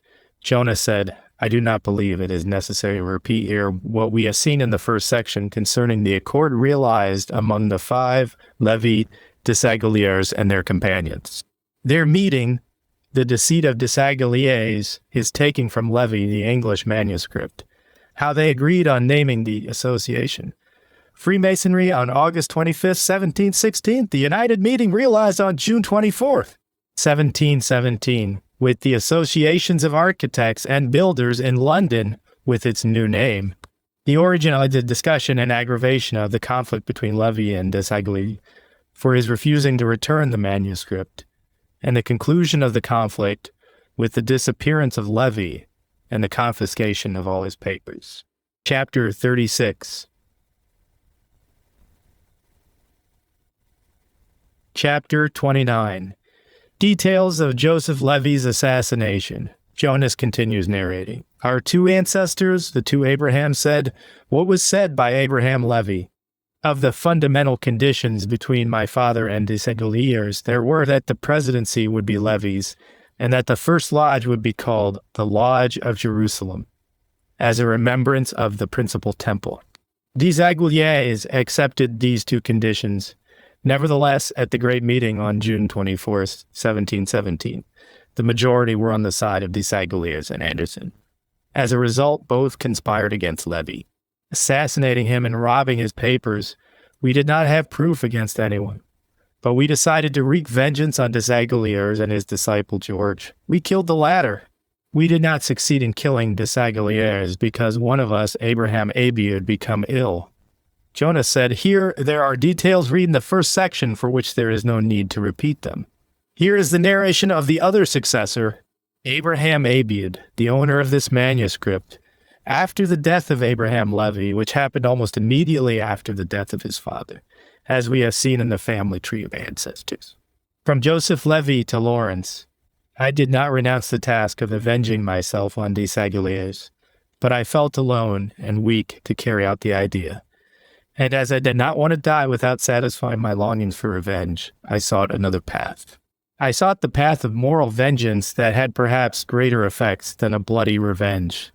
Another of the descendants of one of the founders, whose name was Adoniram David, a descendant of the first Adoniram, was living with us at that time. He lived in France and was the possessor of great wealth. He possessed the Hebrew manuscript from his ancestors. I visited him and related to him the details of the events. We decided to denounce both to justice for the assassination of Joseph Levi and the theft of his documents, and to protest personally before de Sagalies. We threatened him, advising him that Levi was our companion and one of us 9 heirs of the 9 founders. We pointed out to him that we were basing ourselves on the fact that the 9 manuscripts, including mine and that of David Adoniram, belonged to a single history, and that Joseph Levy was a descendant of Moab Levy. We accused Desaguliers directly of the confiscation of Levy's manuscript, with its translation into English. We warned him that we had decided to sacrifice everything in our power to preserve the secret of the association in our hands, in accord with the recommendations and desires of our ancestors. Desaguliers gave in when faced with Adoniram's material and moral power, and the threats caused great fear in his heart. As a result, he obeyed Adoniram's requirements. Chapter 37, Chapter 30, Conditions imposed on Desaguliers. Adoniram imposed on Desaguliers. Adoniram speaks. 1. The superior and general leadership of the association remains in our hands. I will be one of the principal chiefs. 2. All the symbols, signs, touches, words, and norms that our ancestors, the founders, imposed will be respected, without their suffering change or conversion. However, additional ones will be permitted. 3. The words inculcated by our ancestors, the founders in the year 43, and their successors will remain intact. 4. The principal treasury will be in our hands. I collaborate with 2,000 English pounds sterling as a donation for the association. 5. Neither internal nor external laws will be printed unless I see and approve them. In their fundamentals, they must agree with those of the Masonry of our ancestors, with the exception of the laws. 6. This item was inserted by Desaguliers in homage to Adoniram for his donation. The association will preserve a memory of Adoniram, consecrating his name among the sacred words, or a ritual may be formed in his name. Thus, his name and that of his ancestor, Adoniram, the founder, we will immortalize. David Adoniram replied, Then I ask that a ritual be specified with the name of Misraim, one of the ancient ancestors who accomplished great achievements in favor of the association. 7. A function in the association will be given to Abraham Abiud, according to his capacity, because he is a descendant of one of the founders. 8. For the first or superior lodge, the name Jerusalem will be reserved, as Joseph Levy asked, in memory of the first principal temple. 9. All movement in the association is suspended. All election will be held for a principal commission of 5 chiefs of wealthy Jews, according to Article 110. The decrees of the association will not be enforced before they are signed by the commission mentioned or the majority of its members. This is so when the decrees are sanctioned here in London, but if the number of lodges increases and the association spreads, the signatures of the commission will be necessary only for important matters. Special and local ones may be approved by special commissions, elected for that purpose. 11. It being one of our moral obligations to revive the memory of those who benefited the association by their works among the founders. Ancestors and successors, I ask that the name of Tubal-Cain, nephew of our ancestor founder, Hiram Abiud, be recorded together with the word booze as another of the association's sacred words, as long as it exists. All these requests were fulfilled and recorded, the leadership of the association thus remaining in our hands. Abraham Abiud said the mishap that the efforts of Desaguliers suffered caused great emotion in my heart and in that of Adoniram. We considered it as a great revenge for Joseph Levy and a great general consolation for all our Jewish people. Jonas said, We end, thanks be to God, the fulfilling of our mission of making known the secret of the history concerning the origin of Masonry, founded by our ancestors, and detailing its events in accord with the preceding chapters. Thus our vision and our hearts are cleared of the darkness that covered them. Everything has been made known, and thus the light springs from the darkness. To give more data to the reader about the evolution of Masonry after the year 1717. When our ancestor Levy changed the name of the mysterious force to Masonry, we continued detailing the events of this history to the following chapters. Chapter 38, Chapter 31, Jonas's affiliation with New Masonry. Jonas said, I was destined to be one of the heirs of this precious history who revealed to the world terrible secrets that were hidden, even from those who deserved to know them, the Masons themselves. God inspired me to adopt the religion of Jesus on my marrying a Christian woman, to whom I attribute great gratitude for the revelation of these secrets and for my conversion to Christianity. We have both seen that we will not obtain any benefit without comparing the masonry of our ancient ancestors with the new masonry. To achieve this, I found myself obliged to join it. I entered with all enthusiasm and with the decision to follow an active life and one of zeal. In the association, I was not only a mere member, but also an observer and studious investigator. Nevertheless, on ascending in its rituals, the norms, words, utensils, signs, steps, touches, movements, etc. did not surprise me, because in essence they continued being equal to those of the masonry of Agrippa and of the new affiliate. When I presented my petition, they required no prior requisite of me. The main thing, it seemed, was to pay the price of the inscription without exposing oneself to an investigation. They blindfolded my eyes and took me to a room illuminated by a weak light. Then they took the blindfold off me. The sponsor said to me, "Wait here and think of eternity. Here you have the human skeleton, the skull, the verses, etc." I then thought that the new brothers, it seems, have perfected themselves in subterfuge until surpassing our ancestors. My sponsor then returned and asked me, "Are you ready to face the afflictions of bearing the dangers?" I answered, "I was born for all this." He took from me what I had of money and some metallic items and left. Another member presented himself and took my jacket off and rolled the trouser of my left leg up to the knee. He bared my right arm. He opened my collar and exposed my chest and tied a rope around my neck and withdrew. My sponsor presented himself again. He closed my eyes and led me a certain distance, making me stop. I understood by the conversation of the men of the commission around me that I was in front of the door of the lodge. I heard some phrases referring to my leaving darkness for light, and that now I was oriented on the path of reason. I observed that many scandalous rituals were added after the death of Adoniram. Then they drew me to the door, and I felt a sword over my neck. Someone said to me, "What do you feel over your neck?" I answered, "It seems to be a sword." The president said, "Understand, you who join us, that this sword threatens you if you are not disposed to preserve the secrets. If you betray us, we will kill you with this sword." After these and other ridiculous movements that it is not worth mentioning, they took me on 3 consecutive trips, during which I heard murmurs of anguish, cries of fear, and blows with the sword. They asked me several childish questions, and they made me drink vinegar. The vinegar is not in the text of our history, but as the reason for the foundation of the association was the appearance of Jesus, the symbols utilized were to ridicule him. Thus, the use of vinegar is the invention of the new masonry, but it completes the chain of ironies against Jesus. After the 3 trips, always blindfolded, they led me, by the rope, to a door where they ordered me to knock 3 times and asked to be one of the sons of the widow and to be with them to sustain her. Then, after having asked me some tiresome questions, they cleaned me in their manner of impurity, washing my hand. Again, they purified me with an inflammable substance. They passed a scissors over my arm as if to make me bleed, and an iron bar as if to burn me. With this, they symbolized my distinction with the Masonic seal. Jonas said, "It is known that the 3 trips symbolize the 3 journeys our ancestor founders realized searching for their president, Hiram Abiud." No one knew this truth other than the 9 founders and also Desaguliers and Anderson, who confiscated Levy's manuscript, but were obliged to hide it. All the Masons after these continue, believing that the 3 trips have as their significance the 3 journeys of Hiram Abiud and what he had to face in the 3 doors of the Temple of Solomon. When I finished the 3 trips, the president ordered me to approach the temple. They took me closer. The president taught me to make the first sign, in which they realized a change.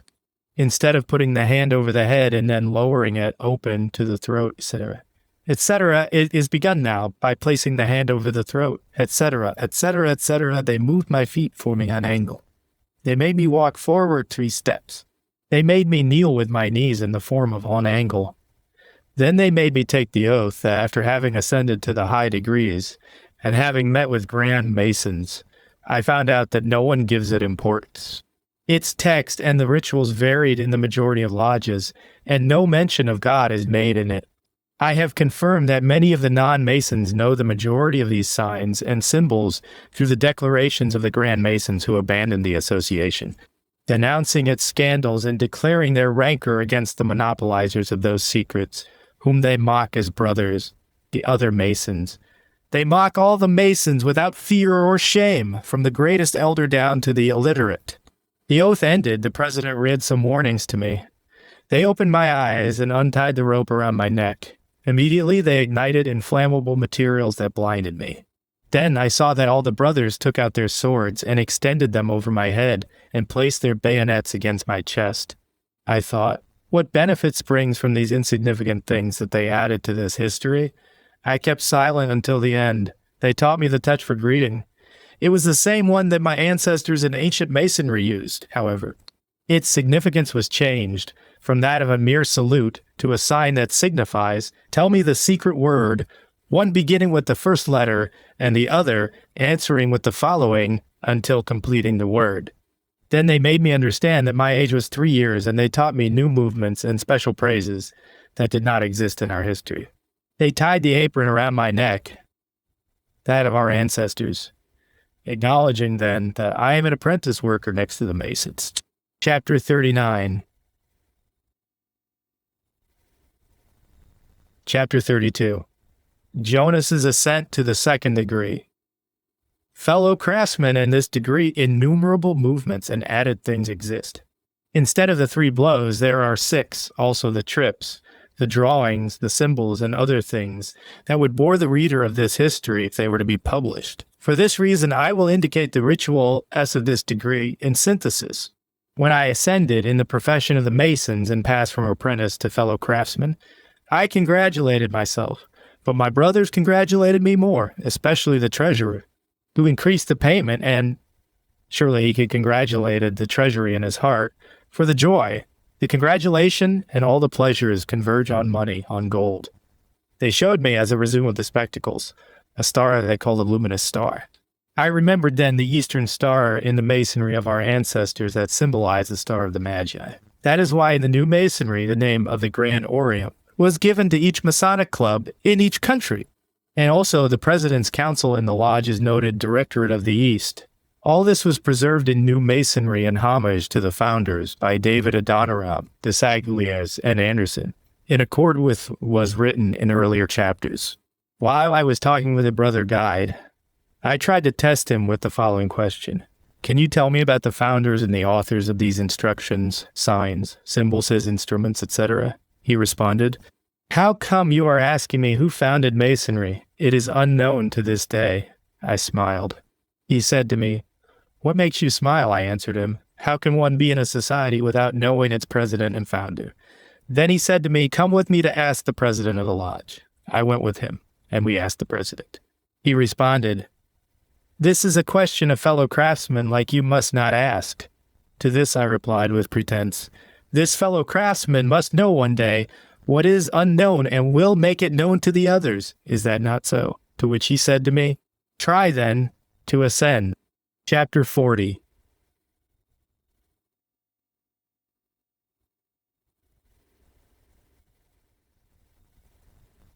Chapter 33, Jonas's ascent to the third degree. The degree of Master Hiram Jonas said, This is the major degree from the historic, symbolic, imaginary, and tragicomic point of view, all at the same time. We have understood that its true history, together with the secret of the foundation of the association, is monopolized among the 9 founders and their successors or heirs. All Masons, ancient and modern, present in this degree an ironic drama, and all believe they reproduce the death and the wake of Hiram Ebbe, the architect of the Temple of Solomon. But the truth is that they reproduce without the least knowledge the death and wake of Hiram Ebbe, the founder of this association. They introduced in the rite the most ironic and depreciating acts toward the death of Jesus and his resurrection. Notwithstanding the knowledge of what I was going to suffer with the nature of the examination, and the scam to which they were going to submit me in ascending to this degree, I decided to petition for it. With the purpose of completing this history, because the new masonry, that of the year 1717, is nothing but a complementary part of the ancient masonry, that of our ancestors, as we had anticipated. My petition was accepted. To detail the movements, events, and sayings of the ritual would require more than 10 pages, for which I prefer to omit them, for it would bore whoever might write, read, or witness it. It is verified, then, that the movements, touches, and terms composed by our ancestors, Herod Agrippa, Hiram Abiud, and their 7 companions, still exist in the association. But many scandalous rites were added, for example, the act of stopping me, tying me with a rope, leading me walking backwards, threatening me with the points of swords against my chest, disrobing me before the brothers while they looked at me, mocking me, as was done to them in their turn, asking me innumerable and subtly deceptive questions, etc., etc. The strange thing was that later all of us were laughing at these fallacies, saying to each other, "Their authors must be very clever. What a pity we cannot know them." I was silent, and laughed to myself interiorly. To make a comparison between ancient and modern Masonry, I carried out several investigations about these rituals in several lodges, finding out that the rites, although apparently different, were the same in their fundamental, all masking cunning, fallacy, irony, and mockery. Chapter 41. Chapter 34. Jonas's ascent to the following degrees. We did not see in our Hebrew history any name for the degrees from 1 to 33. Only 15 of them had titles. The other 18 were untitled. We saw that our ancestor, Misraim, one of the ancient presidents, and his 8 companions established those titles for the purpose of mocking Jesus. The chiefs of modern Masonry, that of the year 1717, who were 3 Jews and 3 Protestants, established other titles, additions, variations, attractions, and curiosities that made my wife, Janet, and me think that the Protestants that guided the new Masonry were more cunning and aggressive against Catholicism than the ancient Jews themselves. I verify this with the fact that in Protestant countries, the leadership of the lodges is more in the hands of Protestants than in those of Jews. I ascended to the degrees mentioned rapidly, paying the corresponding price without complaining, for the purpose of completing this history. I am sure that no one will reproach me for the omission of the details of those fallacious rituals that do no more than waste my time. This is not my purpose. We are satiated with the fallacies of our ancestor founders and their successors. Their fanaticism and lies, their cunning and deceit, the confusion of the members of their association, the mysterious sons of the widow, and the other sons of the original sect are sufficient for us. Why do they not reveal their true purpose, which is to attack Jesus? Would it not have been more noble for them to fight openly, armed with their principles, against the Christian religion? Without doubt, they themselves knew their principles were not noble. Chapter 42. Chapter 35. My ascent to the 18th degree. I decided to complete my march until achieving my wife's and my purpose. I preferred to be up to date on the secrets of this degree because it is called the Rose Cross, while its name in our history is the Talented One, the cross being the name of the 31st degree. I paid the price of the ascent and solicited the degree, my petition being accepted. How great my joy was! I prepared myself to ascend that ladder of glory, of honor, of heaven. I received the secrets of the degree, the signs, the symbols, the norms, and the type of vestments corresponding to it. Being now one of the bearers of the cross, I lifted it on my shoulder and marched with them. I began to count the extras that the new chiefs added to the original. My forces were exhausted before counting all of them. There are innumerable fallacies there. There are laughable acrobatics.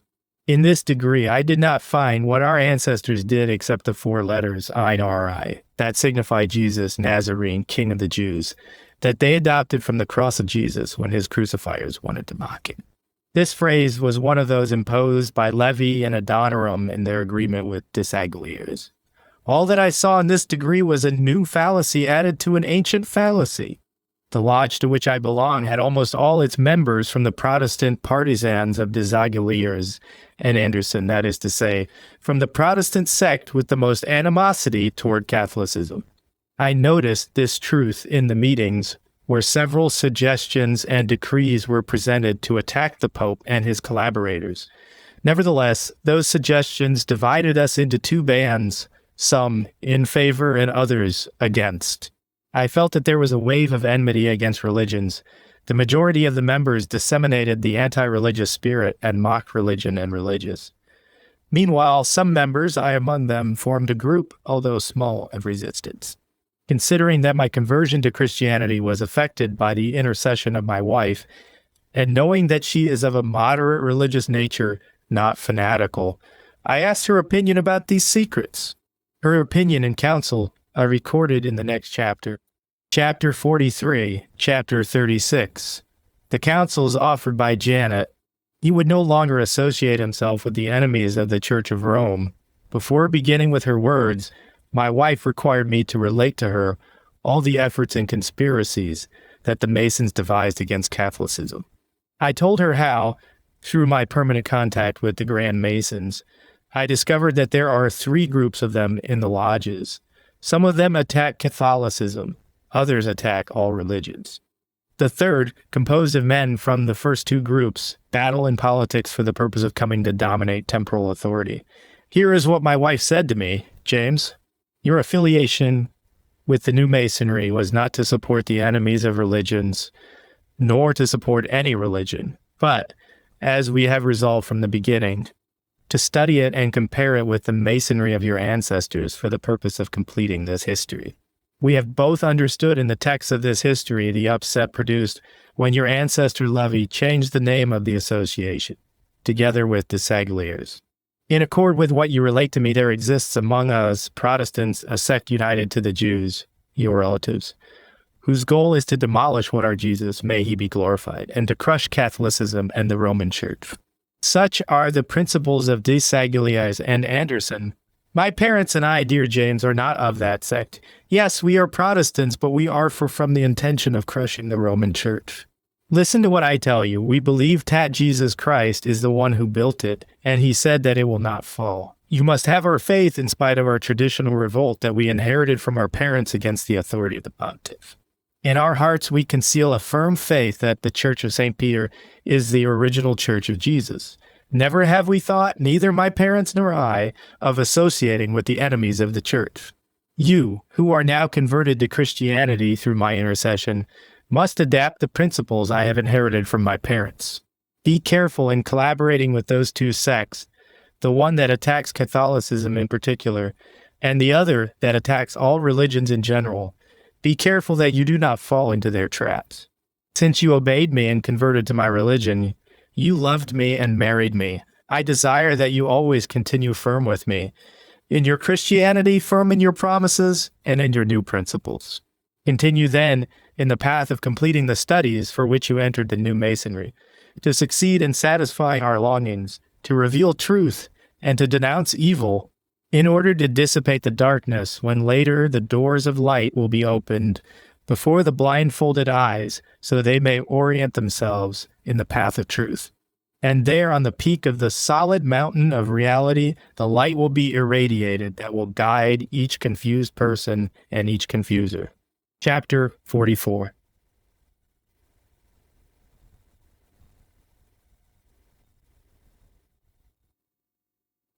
Chapter 37. My ascent to the 19th through 33rd degrees. Jonas said, I have known throughout my studies that the ascent to the high degrees requires, above all, the payment of the price of the inscription, a price that varies according to the degree.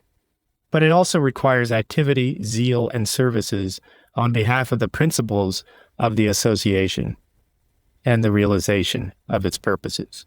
I discharge the duties within my reach to make a false show of my activities, and I saved at the same time what was necessary to pay the respective inscriptions. I solicited the ascent, paying the dues for the 11 degrees from the 19th to the 29th inclusive. My petition was accepted with pleasure. Being one of the holders of the 29th degree, I knew the secrets, vestments, terms, movements, and signs corresponding to all those degrees. All the rituals are of no interest, for they are similar to those of the earlier degrees in their falsity and ridiculousness. I saved the amount necessary to attain the 30th degree. I solicited it and attained it. I did not delay much in attaining degrees 31, 32, and 33. In the same way, here my age become infinite. I remembered then what was recorded by the ancestors of my mother Esther, who tried by that definition to mock the resurrection of Jesus, his ascension, and his eternal life.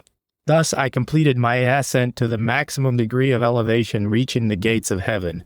Thus I come to be considered among the ranks of the chiefs of liberty, despite the superiority of my high degree. I did not know from whence come the superior orders. The president himself of our lodge did not know their origin. I saw that all the presidents of the lodges were subject to those orders that came mysteriously. For example, carry out the exalted order as we have carried out ours, executing the following. Another example, by a superior order we must make every effort to do such and such a thing. Comply with it and begin. Another example, by orders the knowledge of whose origin is prohibited by law, you must initiate a subscription to collect such and such a sum of money that will be destined to expand the capacity of the association and its interests. All the orders were of this nature. Then I remembered the cunning of our ancestor founders and their successors, and noted that the 9 successors in cunning kinds. I deplored the word free, which should be omitted from the dictionaries of languages with that meaning, to use rather the meaning those who claim to be free, and are nothing but slaves ordered by their masters to do good or evil. Nevertheless, the slave knows his master, but we, on the other hand, do not know who orders us, and we obey blindly. How much I congratulate my wife, Janet, for her poem in which she laments the liberty of the Masons, who obey blindly and reproaches the 9 founders, and their successors for the monopoly of the secrets and the hidden principal leadership. Chapter 45. Chapter 38. The delivery of the secrets to Samuel. His son, Samuel George, the grandson of James, said, "We saw in what was recorded previously that the secrets of the history are passed from the founders to their present successors, the most intelligent and serious of their sons. This was their traditional law of succession, a law of contemptible and blind religious fanaticism. But when we see the importance of these secrets and that terrible oath that the 9 founders established, taking it themselves and imposing it on their successors in the act of receiving the secrets, when we see that strange and terrible requirement of hiding those secrets, that blind belief that whoever opposes the fundamental laws or violates a single word of the oath will die horribly and will be punished by God. When we see all this, the obstinacy of our ancestors with their fundamental laws filled with barbarism, fanaticism, and foolishness does not surprise us. We see now my grandfather, James, delivering the secrets to my father, Samuel, his only son, by his first wife, as we will see. The will of my grandfather was to complete this history, completing the relationship between the Masonry ancestors and its daughter, the New Masonry. For that purpose, he joined the association to study its history and secrets in the light of this manuscript. His extensive studies were divided by him into 22 investigations. Chapter 46. First investigation. James, addressing his son Samuel and the readers of this history, said, "Before my conversion to Christianity, I was following the plan of the ancestors of my mother, Esther, from whom I inherited this history, preserving its secrets and believing in the truth of its doctrine. Thus I continued until destiny wanted me to fall deeply in love with Janet, the Christian. She, too, professed a great love for me, and agreed to be my wife on condition that I would convert to Christianity. I converted, and we married. Then Samuel, my son by my first wife, converted too. Before completing 1 month of our marriage, my new wife had already known of this history, reviewing it. She reacted in such a way that she began to form in me a spirit of indignation toward the history and its errors, and to encourage me to publish it for the good and the salvation of the Christian religion first and all of humanity later. She insisted so that she convinced me. Before beginning its printing, we had to understand some fundamental secrets of modern Masonry, without which the benefits of this history would not be complete. We wanted to know, especially, if the secret remained with de Saguliers, Anderson, and his companions, or if they got in touch with others of the successors, owners of these Hebrew manuscripts. In search of that, I entered the New Masonry and ascended in it to the highest degree. Because of my coming journey to Russia on a mission, I fulfilled my duty on delivering to you, my son, this history and its secrets, for fear something might happen. Your mother, Janet, will be your collaborator and an administrator in all that is related with this history. Chapter 47. Second investigation. James to his son Samuel said, "Son, you have here a history more precious than diamonds. When you read it, you will understand its extraordinary importance. I deliver it to you with all its secrets. You will not take the frightful oath that I had to take. You will see its text in it, as it was decreed by our ancestors, the 9 founders of the Masonic Association. They took it first, and they imposed it on all the heirs of this history. After your conversion to Christianity with me, you will not obey that injunction. Know, Samuel, how great is my love and respect for your mother Janet. Know, too, that I loved her more because she adopted you as affectionately as if she were your own mother. You must then love her, obey her, and serve her in homage and memory of your true mother, whose soul at present is comforted on seeing that you find affection in this mother. We must moreover love her in acknowledgment of her kindness in converting us to Christianity, and for having encouraged me to publish this history. I have seen indescribable virtues in her. I have seen in her love, purity, integrity, intelligence, true faith, and authentic piety. I have seen self-denial that your dead mother did not possess. I have seen in her economy and generosity together. I have seen in her a deeply rooted sentiment of love for duty. But the major factor in my infinite love for her is her affection with you. She gave you, Samuel, a virtuous education. Without her, you would not be able to have these virtues. She is your mother, your educator, and your Christianizer. One of your most sacred duties is to love her and to discharge your duty toward her. I know her to be, in my presence or absence, faithful and a collaborator.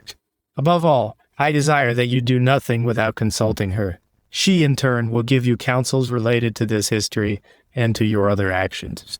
This meeting of ours must be added with all that we have spoken to our history. Let us record it. Now, Samuel, review this history and delve into it, because before my journey, I want to tell you a secret of great importance. Chapter 48, Third Investigation. Samuel's surprise when faced with the secrets. Samuel's surprise when faced with the secrets and the cunning on reading the history. After a week, the 3 James Januel met. James said to Samuel, I believe, son, that you read this history completely, with great avidity. You have spent many hours in its study, but it does not matter. So it happened to me when I received it from your grandfather Samuel, whose name you bear, because it contains everything that can surprise, affect, and elevate the heart of the reader, filling it with joy and pleasure for knowing its secrets. Perhaps the illiterate, those of poor mentality, and the incredulous may not have these feelings. However, I do not believe there are people who are not interested in these secrets. Samuel said, Father, when I read this history, I forgot everything and became inebriated on seeing its secrets, its wickedness, and its cunning. Secrets that, if they come to be published, will cast the Masonic states into catastrophe. Secrets that will make the entire world tremble. The Masons and the leaders of all religions, especially the Christian, when they know the conspiracy against them. James said, Record, Samuel, in synthesis what we have said. I, for my part, will write the following that I too will record. The elements of this study will thus remain organized. Chapter 49, Fourth Investigation. Superior and Anti-Religious Orders. Synthesis of the comments about the superior and anti-religious orders that James revealed to his son, Samuel, the intended erroneous interpretation of the 3 words. Liberty, fraternity, and equality, you see, son, that I entered the new Masonry to compare it with the Masonry of our ancestors, the mysterious force. Because the modern is a complementary part of the ancient. Because of the complete ignorance of the secrets and occult foundations of this association on the part of the Masons. And because of the joy it will produce in wise men and historians on their knowing the cornerstone of that foundation. Your mother Janet and I decided I would enter the association. She told me I will call this history the Dissipation of the Darkness. But the darkness will not be dissipated if you do not enter the association in order to be up to date with the innovations that happened in it after Levy changed its name. That was when I joined the association and studied its secrets. Thus achieving my objective, behold my studies. All that I had expected to see in it I saw with ample time for thought. I saw that its general public statutes were taken from the same ancient statutes.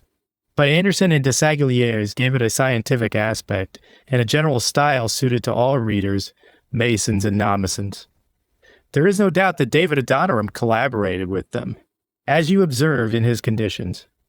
I did not get to see the internal statutes, nor can anyone else, because the statutes are monopolized by the principal chiefs, heirs of the 9 founders. I saw that superior orders were distributed from chiefs unknown to their executors. Those chiefs, in turn, obey a supreme and completely unknown authority, whose orders must be carried out blindly by them. I saw that in ancient Masonry, only the Jewish religion was preserved. In the modern, I saw an anti-religiosity of extensive contours, but concentrated against Christianity, and particularly against Catholicism, an anti-religiosity inspired in absolute nihilism. I saw the chiefs of ancient Masonry were cunning Jews who attacked Jesus' men. The chiefs of modern Masonry, the successors of Dissipation and Adoniram, are, on the other hand, an amalgam of mercenaries, Jews who attack the Christian religion and Protestants who attack Catholicism. The new chiefs are no less cunning than the ancient ancestors. They have in their hands the reins of all the Masons. They play with them at will, and finally, I saw disasters and catastrophes advancing on humanity. So you will see it too, Samuel. In this history, you see that the Masonry of our ancestors was built on lies, fallacies, fanaticism, and corruption. From this lying were born the ancient symbols and the instruments of architecture and construction with which they armed themselves. With this lying, Herod found ancient papers in his grandfather's chest, etc., as we saw earlier. They created all those lies to conceal the secret of the date of its foundation, achieving success in their deceits for many centuries. You see, too, that in the modern, the same deceit exists used by the air chiefs among the mass of the Masons. These, just like the ancient mysterious ones, believe that no one knows the origin, time, place, or goal of this association. The mother Masonry threw all her intention in a single goal, which was the battle against Jesus' men. The daughter Masonry surpasses that limit by great distances. It acts for the demolition of thrones and the abolition of authorities, spiritual and temporal, so it may have absolute domination of the world. It adopted the same emblems as Jesus, liberty, fraternity, equality, but this adoption proves to be very contradictory to the true. The liberty of Jesus was moderated, benevolent, and fruitful. The liberty of the Masons is extremist, without limits, liberty of blasphemies and deceit, destructive of characters, religions, wealth, lives, and families. The fraternity of Jesus was pure and human. It preaches brotherhood among people. It imposes mutual love on them and alienates them from hate and from evil. Masons, my son, practice a brotherhood full of egoisms and privileges. Personal love prevails among them. The love of revenge, divisions, and endless conflict. I see that betrayal, aggression, robbery, pride, profanation, and nihilism reign among them. The equality of Jesus is just and legal before the law and religion. In Masonry, equality signifies the disappearance of all order. With this supposed equality, the reins of liberty are beyond all order, with everything falling into confusion, and with the loss of true values. Chapter 50. Fifth investigation. Mutual aid. Mutual aid, behold. Samuel, my studies of the aid in the daughter of Masonry. This word was nothing but a net cleverly tended by the successors, founders of the new Masonry and the secondary chiefs, in order to snare young solicitants. Our history does not mention this term, mutual aid, among the mysterious ones except in what is related to attacking the Christian religion. The cunning of de Sagaliers and Anderson inspired them with the creation of this net for the purpose of attracting people to the association, knowing that every brother, with regard to aid, is needy and needs it. For that reason, they put in their general statutes the term aid. If, at the beginning, some brothers were benefited by some aid later, with the increase in the number of affiliates in the lodges spread throughout all countries and territories, that aid was dissipated until disappearing.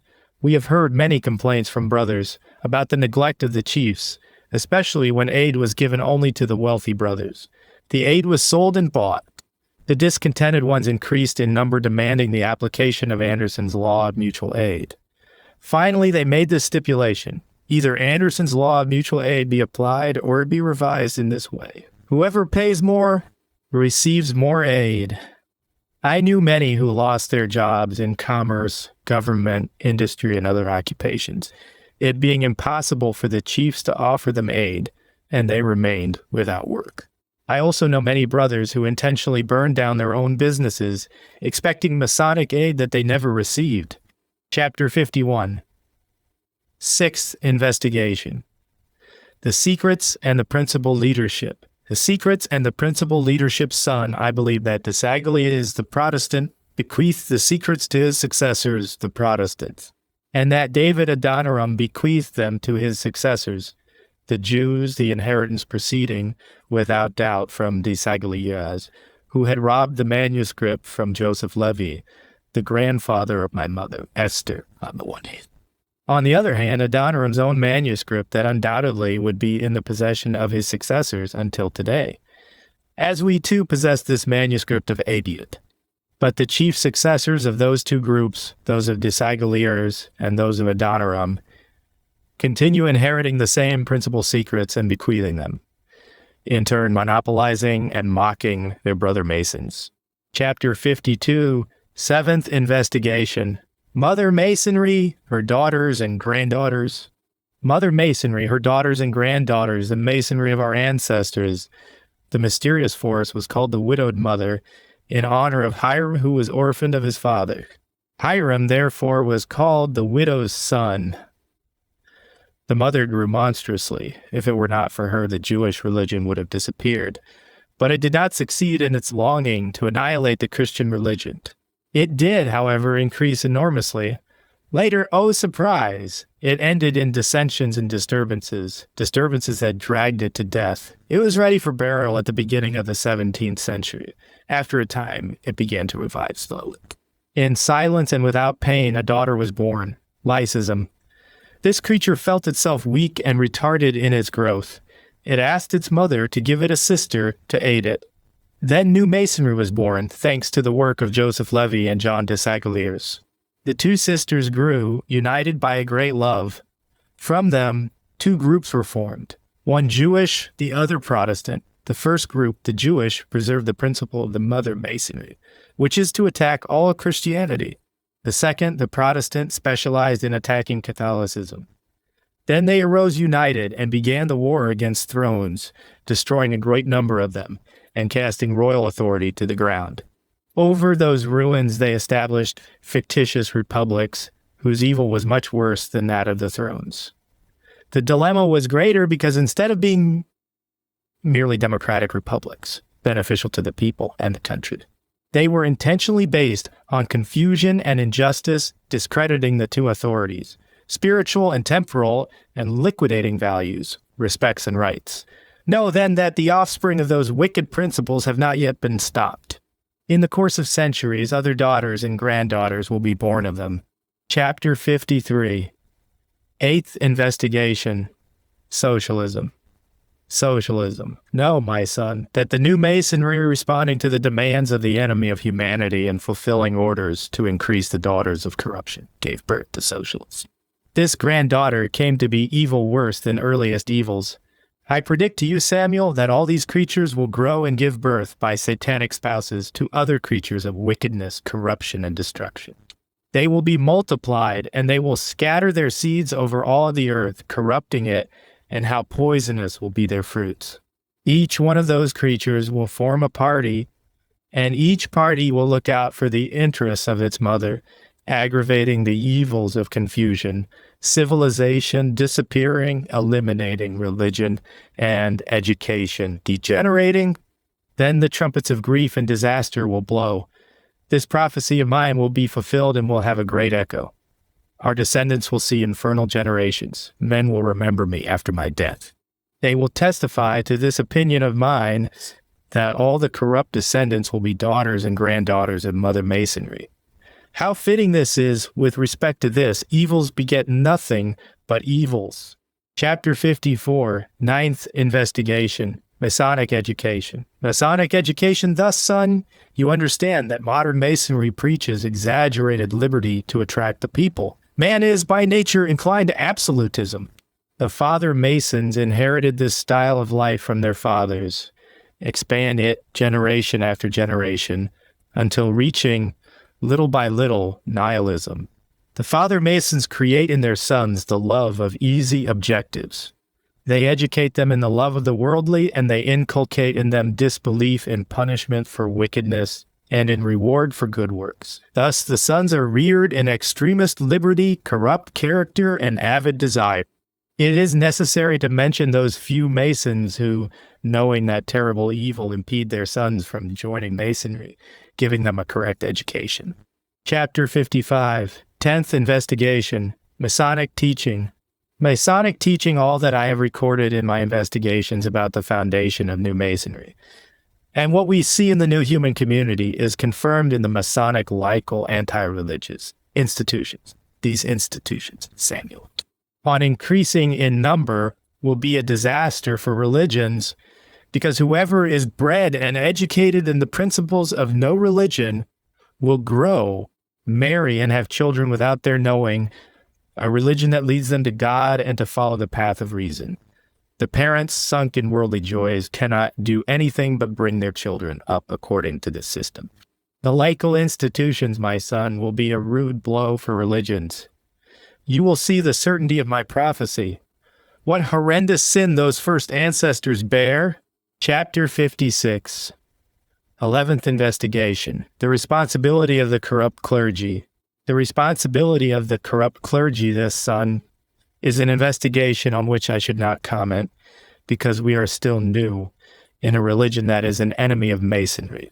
But inspired by my firm purpose of perfecting this history, I take this investigation upon myself, not without first gathering firm and profound proofs, among those whom God created, of virtues and example of purity, a fountain of correction, veracity, and justice, the pride and center of social gatherings, the prototype of kindness, the pillar of piety and reason. Among them, I tell you, there's a small number who corrupt, avoid their duties, and spatter themselves with the mud of diverse sins. Do not specify any religion. In accord with my experiences and investigation, to complete this history, I noticed corruption in the religious of all religions. This corrupt element was an important pretext in the Masons at the beginning and the recent Masons. It was a useful weapon for them, used to attack all religions without considering their virtues. They have condemned the good as well as the evil, and the pure as well as the corrupt. They have inculcated in the people the spirit of rancor, rebellion, and scorn, with cries of, "Corruption embraces the clergy conceals delinquency. Lies, crime, rancor, pride, envy, disturbances, drunkenness, degeneration, etc., etc." Son, you will certainly find among the clergy some men with these characteristics, but you must not judge all by the sins of some. Nevertheless, we are not justifying the works of those corrupt ones. They must be warned and reproached. They must be expelled. They must be eliminated like the weed from the good seed. Chapter 57, 12th Investigation. Masonry and the Woman. Masonry and the Woman, Jonas said, "When my wife Janet read the narrative of my investigations and reached here, she asked me to let her write this part because of its relationship to the woman. Janet said it is understood that the Mother Masonry is the mortal enemy of Jesus, and that it was established to attack him. It ridiculed all his works and ironically imitated all his kind teachings. The heirs embraced these principles. They wanted to imitate Jesus in his affection for the woman. Do not believe that their affection is pure as was that of Jesus. Jesus loved the woman with his divine affection, obliging the man to treat her with justice and obliging her to obey him, the women's leader. Jesus wanted to give the woman that divine affection because she is the soul of the education of her children, its foundation and its strength. He traced for her the path of correction to teach her children the virtues and good behavior. If all the people followed this pure style and gave the woman what Jesus specified for her, the result would surely have been virtuous children. Masons gave the woman a different affection, a disfigured affection, an ignoble affection. The imitation of Jesus on the part of the Masons is, in this sense, false and evilly intended. It is different from the pure will of Jesus. They do not define affection as Jesus did. They liberated her from all rules and conditions, having as a result the degeneration and misery of the woman. Our descendants will witness horrible spectacles born of the misery of the woman. The woman, with this exaggerated affection, was falsely exalted, fraudulently cultivating her pride, without advising her of the irreparable loss that would be produced in her. With extremist liberty, the woman lost her temporal and eternal happiness. She lost her education. She lost her life, and even more.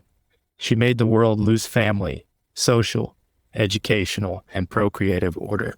If she took comfort in this easy and voluptuous life, the result of this joy was misery and mourning and misery for all the world. Samuel said, after finishing the recording of the previous investigations, I wanted to explain an idea to my father. It was midnight in the month of March of 1822. I put down my pen and said to my father, I have recorded all your investigations up to the 12th. Now, in spite of my youthful age, I dare to suggest that the rest of the investigations are not so indispensable for this history.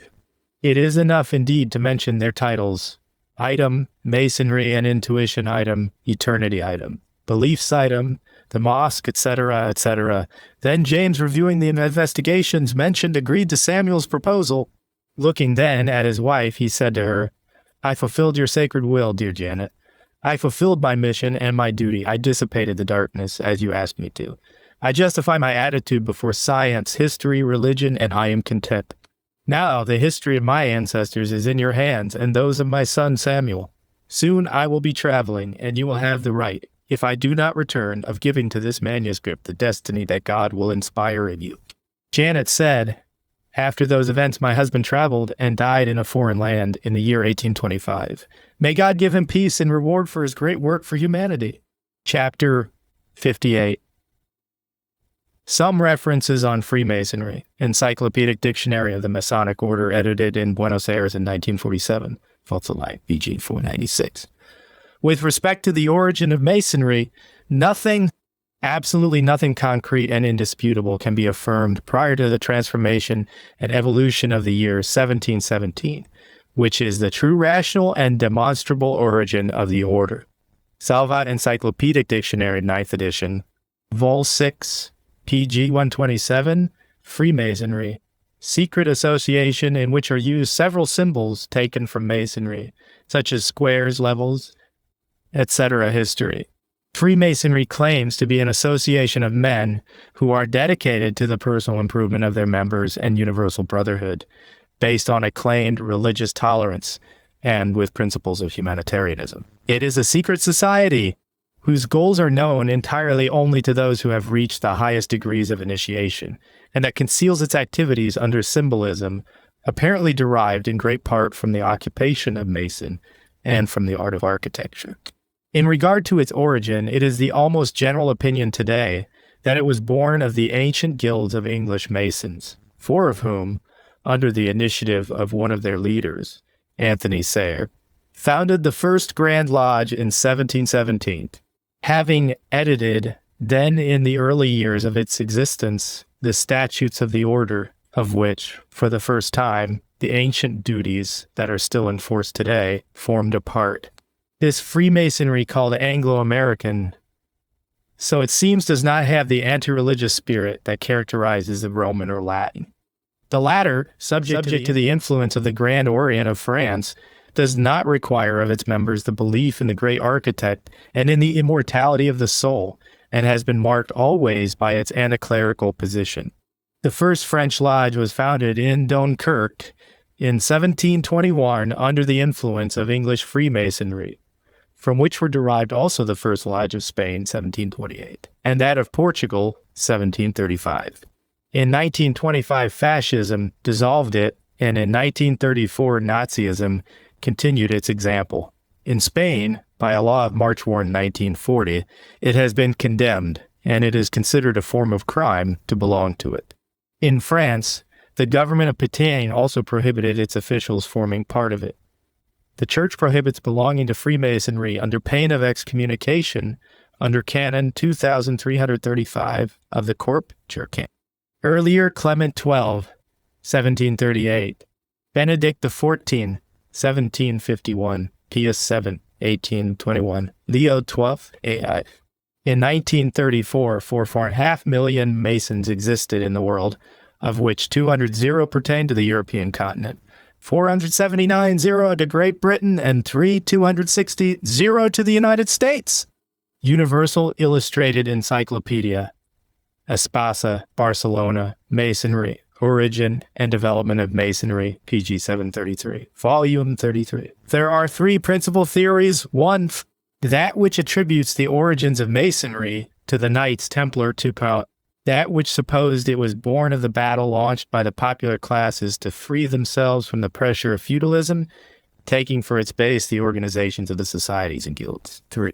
That which attributes its foundation to the Jews. Tirado Rochas claims to harmonize these three opinions, saying that symbolic Masonry, up to degree 13, corresponds to the ancient age, to degree 30, to the philosophic, and sublime Masonry, to the modern age.